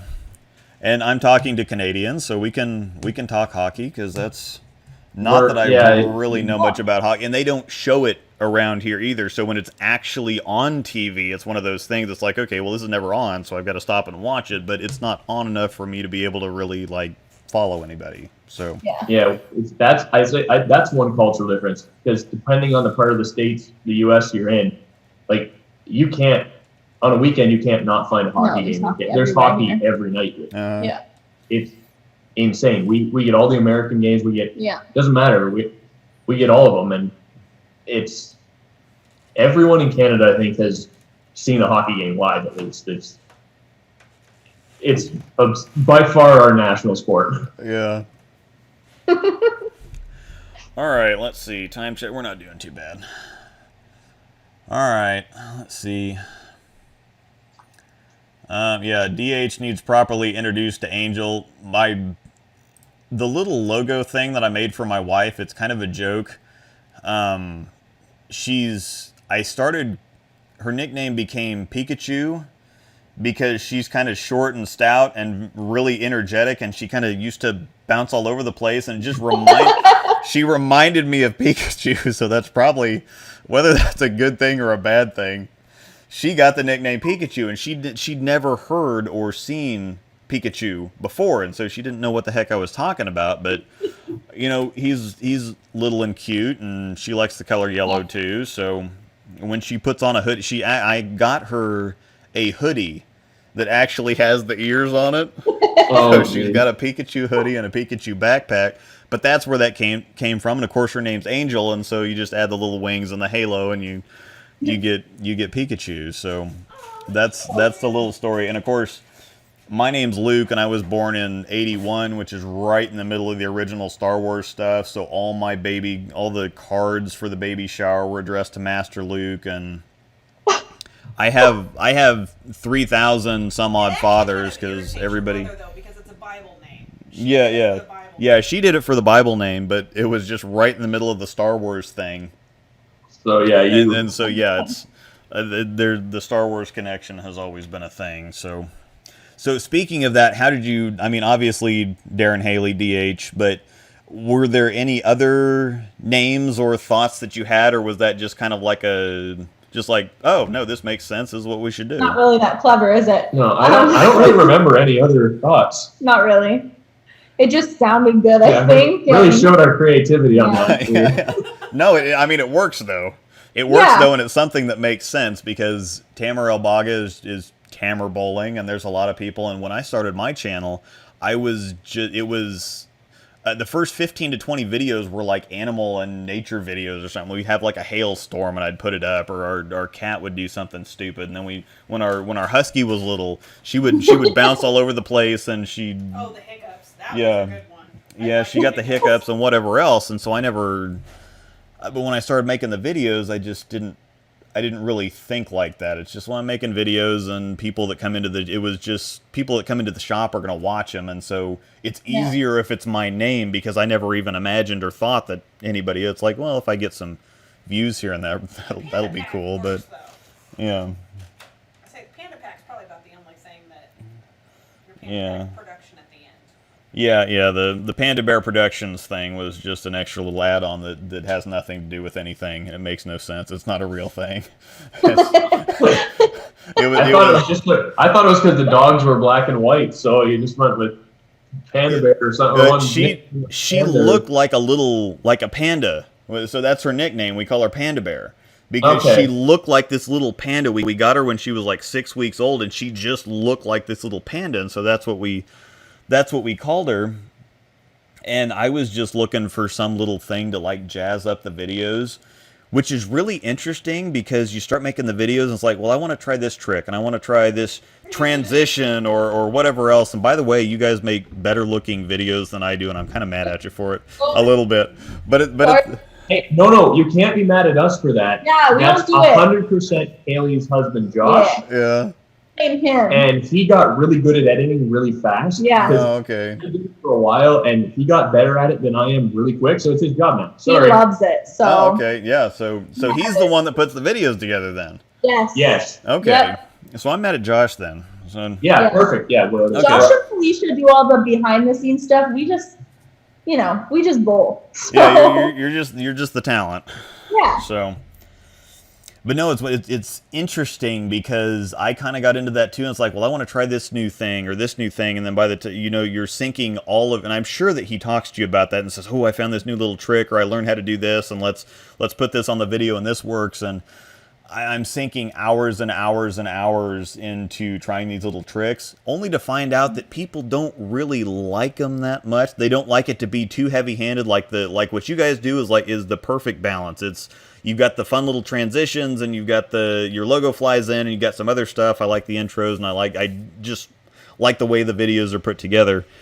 Yeah. Thank you. Thank you. But sometimes, yeah. Josh says thank you. Yeah.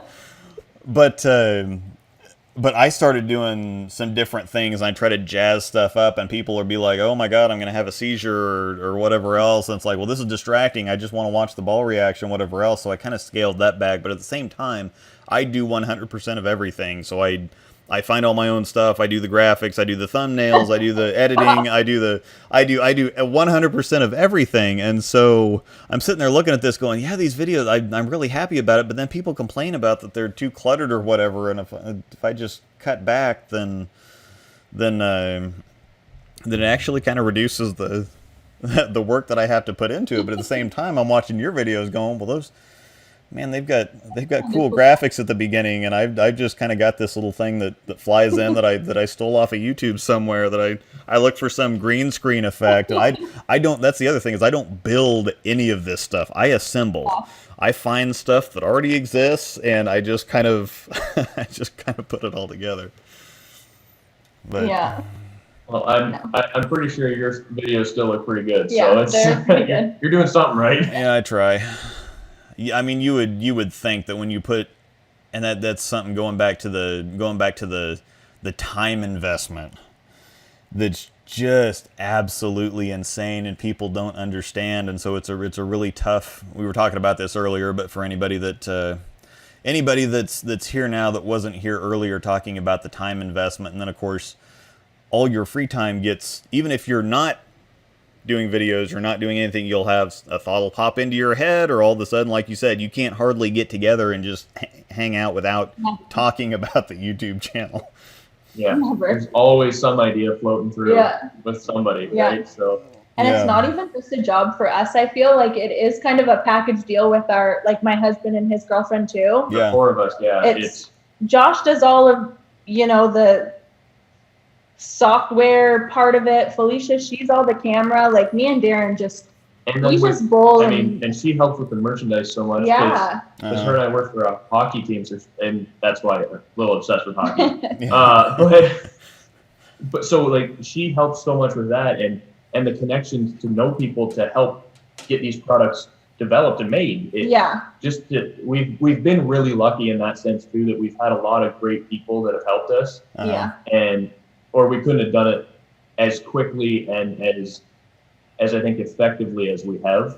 Mm-hmm. And that's what's helped us build so much. But we were talking about the editing, and the respect I have for people that edit videos and software full time. Yeah. And oh my God. I could never. Josh sits back here for hours and hours a day, and more power to you. I edited that hot sauce one, and that was kind of cool because we could do a little more with it, because it was more just a fun video, so you could do more edits. And it took me 5 days to edit that video the way I wanted to figure out how to do everything. I'm like, how do people do this all day? It's crazy. Yeah. And that's something my wife's got wrangled into it, and then the Mr. Bill in here that paid Angel to shoot Haley. Yeah, Bill, we're gonna have a talk later. Well, he's a big part of my tech support, and I have a bunch of people now that are on my Patreon and my chat server and whatever. So I have a lot of IT guys. Apparently, IT people just bowl, and so every time that I lose my mind over software or something not working out, those are my go-to guys that explain to me, and they've helped. They taught you a few clips. Yeah, and picking out cameras and computers and whatever else. My wife's the one, she's the bargain hunter, so we get the specs from my tech guys, and then she goes and finds the best deal on it, and then I just impulse buy some stupid software and I pleaded with you have for a year. Fights with it. But yeah, but it's one of those things where going back to the editing thing. I think you've earned this after all of that. My nickname on my chat server is Princess, because I'm a diva and I throw fits and I complain a lot, but I'm a bowler, so I think I can. Yeah. Yes. I don't know. Okay. Darren throws a lot of fits. I've got the OCD. Yeah, I've got the OCD thing going, and I will sit there and I will, if something doesn't quite look right, or if the what's going on the screen doesn't quite sync right with the audio, I'll sit there and play with it, and then I'll move it around. Well, I don't like it there, and then I'll move it around here. Or making thumbnails is the worst thing, because I'm like, well, it when it's done. You don't. That's entirely true. But man, I will sit and I will look through photos on Google, and I will search this, and I'll put, well, it's a cool looking picture, but it doesn't look right with the ball, or the colors don't match, or you can't see the words on the thumbnail. And so I've spent 2 or 3 hours building a thumbnail before, and so by the time I get to the video, I'm like, I'm already done with this. And then if I have any problems with the editing, yeah, I get that. Now maybe you wouldn't hate editing so much if you weren't so anal about it. Very true. Yeah. It looks good. Good. That's me.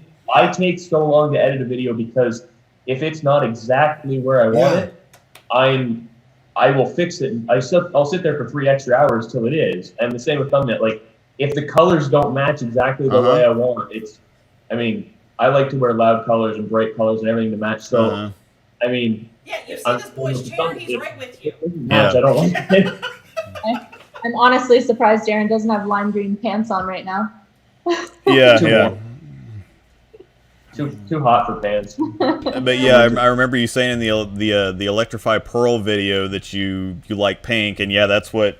I mean, I literally have this gaming chair just for my streaming chair, and then of course, Mouse. yeah, and my go. pink mouse and my jersey kind of matches everything, and And the pink My hot tiara. pink dress pants are Yeah. sitting, and I cannot get to them right now because we can't cross the border. oh no, But they would go great with the jersey you have on right now. yeah, Like, Oh yeah, I find tons of stuff that. golf pants are the greatest bowling pants because they're the loudest Exactly. color. Oh, that yes. yeah, And yeah, breathable. It's amazing. yeah. We make sure we get the Expando one, so that way when we travel, we can go at all the food stops, and he can fill up.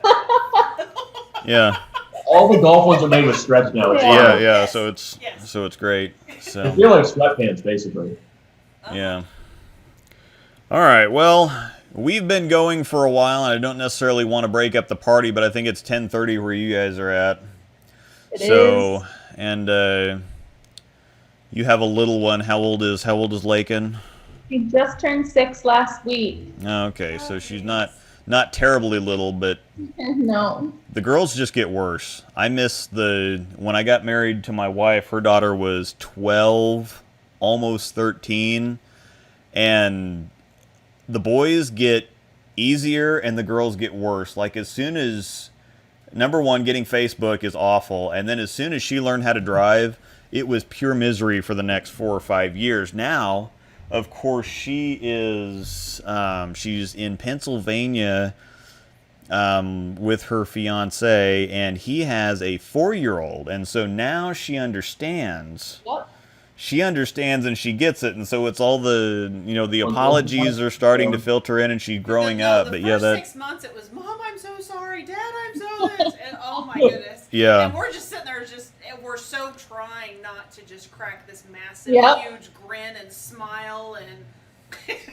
I say yeah. all the time, like, my 6-year-old bullies me around this house like crazy. yeah. He does. So sassy little girl. I don't know where she got that. I don't know, because I'm an Yeah. angel. Oh yeah, I have no idea where.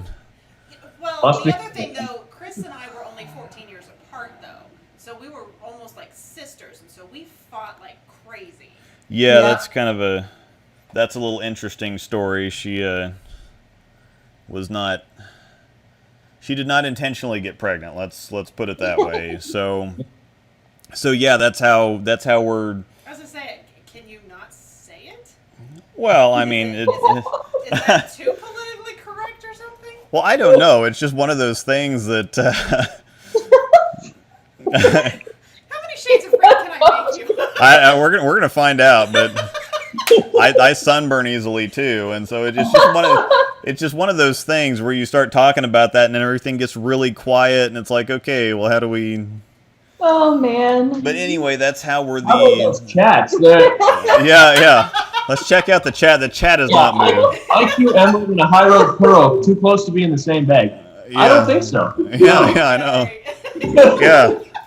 Check that one off the list. Yep, there's nothing left here. So, but anyway, so that's how we're the 39-year-old grandparents of a soon to be adopted 4-year-old, and I adopted her daughter, and so And yeah, well, my that son's gonna be 18 in January. yeah. So we're about done with kids too, and so that's actually kind of fabulous being done with kids before we're 40. So now we got all kinds of sure. freedom to travel around and do stuff, and we even took a Well, I don't know, vacation. but apparently, we're gonna have like 20 dogs by the time this is all done. Yeah, we're trading kids for dogs, but we actually did take a vacation a couple weeks ago without it being a bowling vacation. And this was the first time since we got married. Yeah. We went for our 12-year anniversary, which I called it the 300. Yeah, the 300 be 12 years, 12 strikes. Oh, Okay. yeah. The 300 anniversary, because everything has to tie into bowling. So No, I did it because I was like, okay, there was a couple that were like, yeah, some Brooklyns. Oh, I didn't think that was gonna hold on for it, so I made a whole like huge Oh, list yeah, of, yeah. Like Yeah. it was a rough 300. yeah, every year wasn't a clean pocket strike. Yes. Right. We had some Brooklyns in there. Yeah. Yes, correct. We had some Brooklyns and tripped a bucket or two, or I think there was a 710 that went over there someplace. Yeah, we had a couple messengers. A couple really late, slow-rolling messengers. But we still got there. Yeah. But we still got there. So yeah, because that is most of the time. Like you go on a bowling trip and you kind of just create a vacation around it. Well, we'll stay an extra couple days, or we got family there or something. So packing a car without adding like 8 bowling balls We apiece did try, though. was a new. We almost made. We almost worked it into it, but we dodged that bullet. Almost. We actually did try because it sounded like a really fun tournament. It was a mixed doubles. That kind of. Yeah, but Yeah. it just didn't work. So No. Yeah. unfortunately. Anyway, That's what I said. I think honestly, like as bad as this whole thing with the COVID and everything has been, it's kind of given us a little bit of a break, and it's kind of been nice not having to be at the bowling center all the time and this and that. But now it's like, okay, It's time. Yeah. we need to get back in the center. Like it was a nice little break after a month, and then after the month passed, it's like, okay, I'm itching now. I got to find something to bowl. And Yeah. You said the other day, you said you felt like you threw it better now than you did before. I honestly feel like my bad habits have kind of gone. Some of the things that were creeping in have gone away. Yeah. And you have to think about it maybe a little more. It's. I do not feel the same, however. yeah, and that's a. Definitely makes you appreciate it. Like some people probably, I'm tired of this. I'm ready for a break, and then after the break, it's like, okay, I'm ready to go back. Yeah. Yeah, it makes you miss it more. Yeah, definitely. When you're not allowed to do it, it makes you miss stuff, man. Yeah. Yeah. All right. Well, Is there any that you I'll missed probably- further? I think there was. if I missed any questions, it's probably been missed for like a half an hour, and they're probably still not Sorry, watching. guys. So. Well, the DH had asked about, some of the comparisons with like the Rubicon or whatever. So I don't know. Did you guys discuss that at all, or did you want to? Not really. Have you guys gotten your Rubicons yet? I think they're set to be here on Monday. Monday. I think we're supposed to get them. So hopefully we can get them drilled up by Tuesday and then get some videos out as soon as we can. I think we're going to try and do like a raw, uncut live review of like initial like an initial impression of the Rubicon. Mm-hmm. We're going to try it out and see how that goes, and then we're going to do the regular review as well. Yeah. But just to see how the feedback is on that and how people like it, and hopefully it's good. see our first couple shots of it. It might go really bad. Yeah. Yeah. So if you want to see, it could be really funny for a lot of people. If you want to see us miss a lot, that could happen. We don't know. And we will try not to swear. Yeah. We will try and keep it PG. Yeah. Might be a lot of editing on the back end. Josh might have a late night that night. We're not sure. Yeah. Yep. But Delete. that might be good though, because then you can see like what it is immediately versus after a few games of how did your mind change. So Yeah, and I think there's a couple centers now that are starting to slowly open, so it might be at a couple different centers, so a couple surfaces. See the difference and what it's capable of doing. I'm really excited for the Rubicon. I like the idle line, and I like that, and I have a pinned down idle with a hole in it still that I'm going to try and compare it to, just to really see what the differences really are and how that core is going to really be affected with the design intent of being like it has a weight hole. Yeah, So, it's pretty interesting. It does kind of live in that alpha crux territory because the cruxes are kind of weaker, smoother ASIMs, and so they kind of act like they're in that same kind of zone. So it's very alpha cruxy, very code Xy type of stuff. So but it does. I know it's weird. It's in its own zone, and you'll find out. But it has some similarities to some other stuff, and it's kind of in its own world. Now that's the other thing too, is that I feel for you with trying to build a channel is getting stuff up later than people do, and than some of the people on the video team. And that was I didn't even know that it existed until last year. I got put on it last year, and so I keep talking to him. There was always this big conspiracy thing, like well, these people already have videos up, and I don't even have the balls yet. Like, how did they get them, or what? The back channels, or is somebody helping them out, or whatever? And and so it really sucks when you're seeing videos go up, and it's like, well, crap, I'm not going to have my video up for another week or two, and then how many views is that going to cost me, and whatever else? And when you're putting in so much effort and so much time to build something, and other people kind of have a head start, it sucks. And in all reality, in Canada, it takes a little longer for stuff to get here. Yeah. Normally, what we would do is we would ship them. We both have mailboxes in Detroit, and you ship them there. It's a little faster. You go pick them up yourself. Yeah. Well, now we can't. So we've been shipping.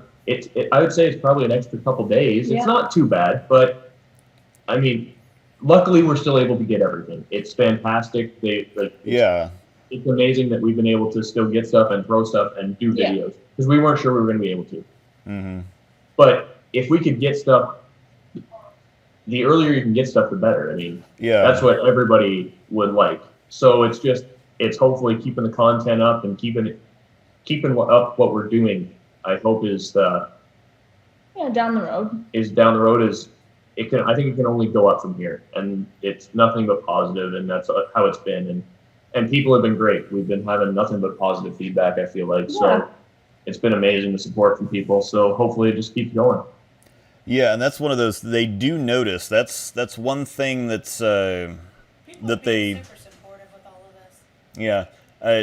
That's one thing that people at HQ do really notice when you're making good videos and you aren't getting the videos up as early as a lot of other people, and if you're 2 or 3 weeks behind, but you're still getting good view numbers and you're getting good feedback, they really do pay attention to a lot of that stuff. And so that's how I ended up on I didn't even know the video list existed.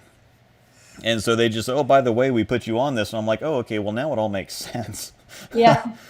But at the same time, they really do, and that kind of works into their strategy a little bit too, because there are a lot of people that want stuff earlier, but just for stuff on their side. They want, so that they can get more views, and so that they can get more exposure, and they can get more stuff, and they can get whatever else. They're looking at it from their perspective instead of just making good videos and helping people out, and being good representatives for the brand. So it is noticed, and of course, like you said, there's a couple of milestones. Once you hit 1,000 subscribers, then you can monetize, and it starts snowballing a little bit, and then as soon as you get to 2,000, it's going to start going even faster. So so I can tell you that there's a lot of work into it, but it is going to keep going up, especially with the quality of videos that you put out. And I think I'm pretty excited about the collaboration thing too.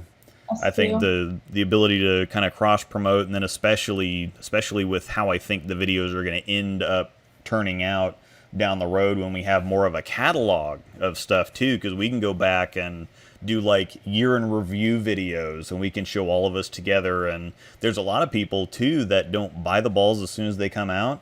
They wait until they go on clearance or closeout. And so it's really wild to go back and look at a video that you made like a year and a half ago. That ball's discontinued now. All of a sudden people are watching it again because it's on sale now, and so they want to check it out. And was this any good? Should I get this while it's on a good price? Yeah, that's so true. I think down the road, I think it'd be really cool when things get back to normal, we make a video where we're all in the same place. I think that'd be amazing. Yeah, and that's that. Then you've never left the country, so Canada's a pretty cool place. Yeah. So yeah, that's another thing that's really interesting, because I'm doing a live stream here next month. We've got kind of a bigger local tournament, but Tamer from Tamer Bowling is flying in to bowl the tournament with us, and we have some other people that are coming from all over the place, and so it's fun to make those bowling connections like you see, or like you say, and then you only ever talk to people on video or on something like this, or you send them messages, and then all of a sudden you get to meet them and hang out with them, and people you'd have never met. And Tawny. We've only ever bought bowling balls from him. Yeah.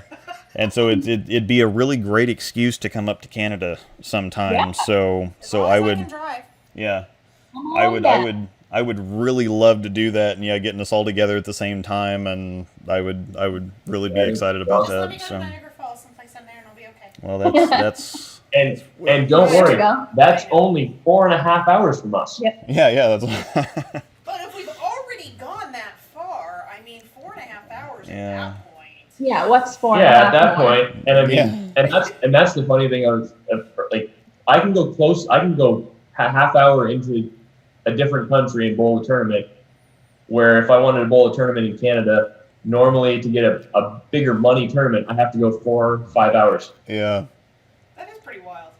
Yeah. It's because people go, oh, how far did you drive to get here? I'm like, half hour. Yeah. Like 20 we drove minutes. 2 hours. I'm like, yeah, I'm in a different Yeah. country and I drove less than that. It's Yeah. crazy. Wow. Yeah, and That's how close we are. So it opens up a lot of opportunities. It's pretty cool. yeah. All right, so I'm terrible about closing stuff out here, so I said that we were gonna. You're the ramble king. Yeah, that's what always happens because I have this. I can't just say okay, bye, and then click everything off. It feels rude or something. So I don't know. No, thank you so much for having us. Yeah, we appreciate it. And for anybody watching still, don't forget that when we hit 2,000 subscribers, which we are Yeah. Very close. just over 100 away, Yes. Yeah. we that's are still out doing a there. giveaway. We're doing a ball of choice and a couple other prizes still. So don't forget, tell your friends. We have 75% of our viewers not subscribed. It's free. Subscribe. Yeah. And get your chance to win a ball of your choice. There's some really good stuff out right now that you can win. Yeah, There's a lot of new stuff. I'm gonna have to remind people of that again, because yeah, I get every once in a while somebody says, hey, how's the giveaway going? I'm like, well, people are still working on stuff, Your but channel, I haven't checked the numbers in months yeah, for your video. yeah, I don't know. I know, but I was doing good at keeping track of it. Yeah, I failed. that's another rabbit trail. But yeah, the number of people that watch videos that are unsubscribed, like it's weird for you to have 1,900 subscribers and have some videos with 5,000 or 10,000 views on it. It's like, click the subscribe button. Yeah, you obviously like the video. Click the subscribe button. There's if you dig deep, I don't know how deep you've gotten onto the YouTube metrics, but they have a unique viewer count, and it's only in 3-month increments. But last year I had 435,000 unique viewers. So 435,000 different people watch my videos throughout the year, and I just hit 12,500 today. Yeah. So it's like subscribing is free. Yeah, it's free. You just gotta have a Google account. Yeah. Hit the button. That's what I think. Just in general, if you like a YouTuber, you're helping them out. Subscribe to their channel. If you don't watch the videos, if you don't do anything with it, if you watch every 50th video they put out, hit subscribe. It helps them out. Like it's free. Or just open the video and click the thumbs up button. Right. Yeah. Any little thing helps. Yeah. Meanwhile, Brad and Kyle have 75,000 subs. They did their stream today. They had 1,500 concurrent viewers at one point and like 150 likes. And I keep getting in the chat, hit the like button, help them out. Anyway, thanks a bunch for coming out. This was kind of for everybody watching and that's watching this later.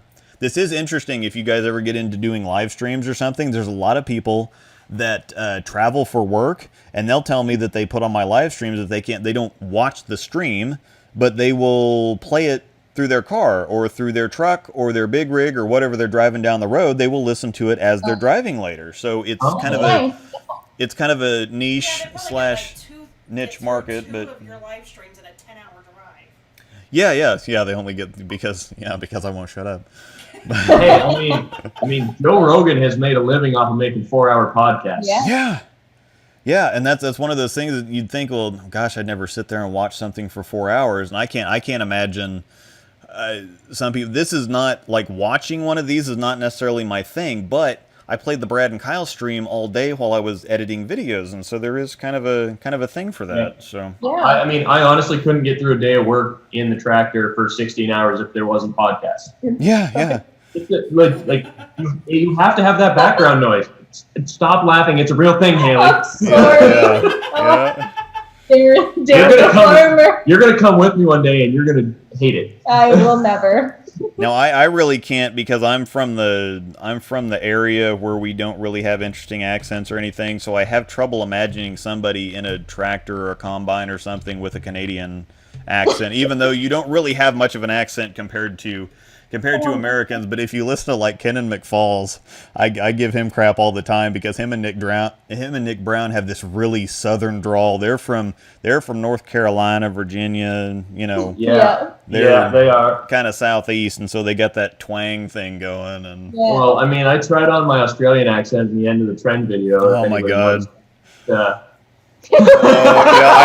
I saw that Belmo replied to it, and that's one of those things where you pull it up and you see that he replies, and instantly you're sweating. It's like, oh god, you always like, please find this funny. Please find this funny. Right.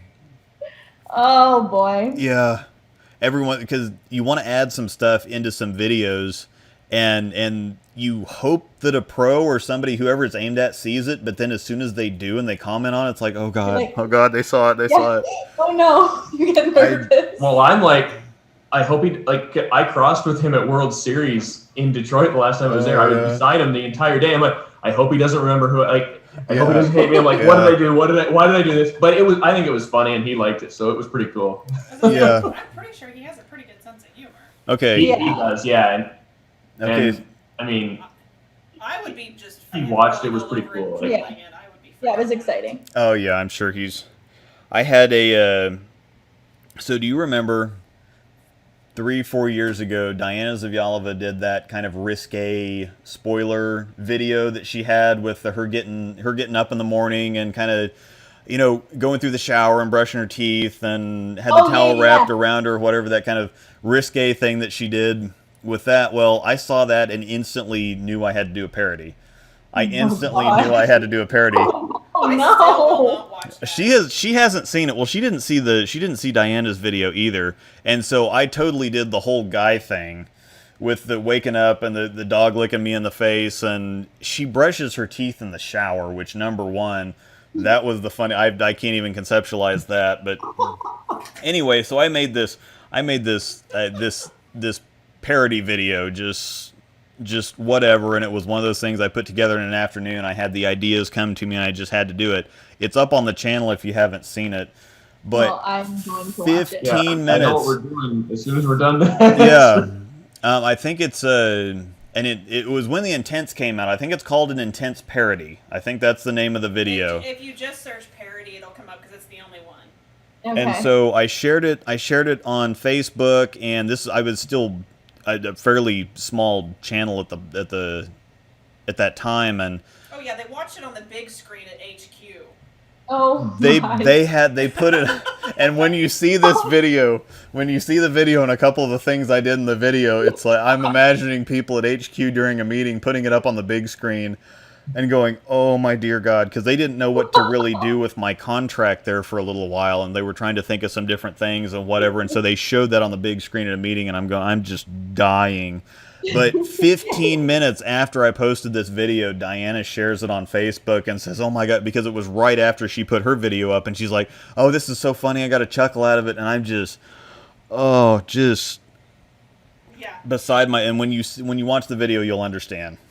Well, hey, maybe you were the reason she came over and joined Storm. There you go. Yeah.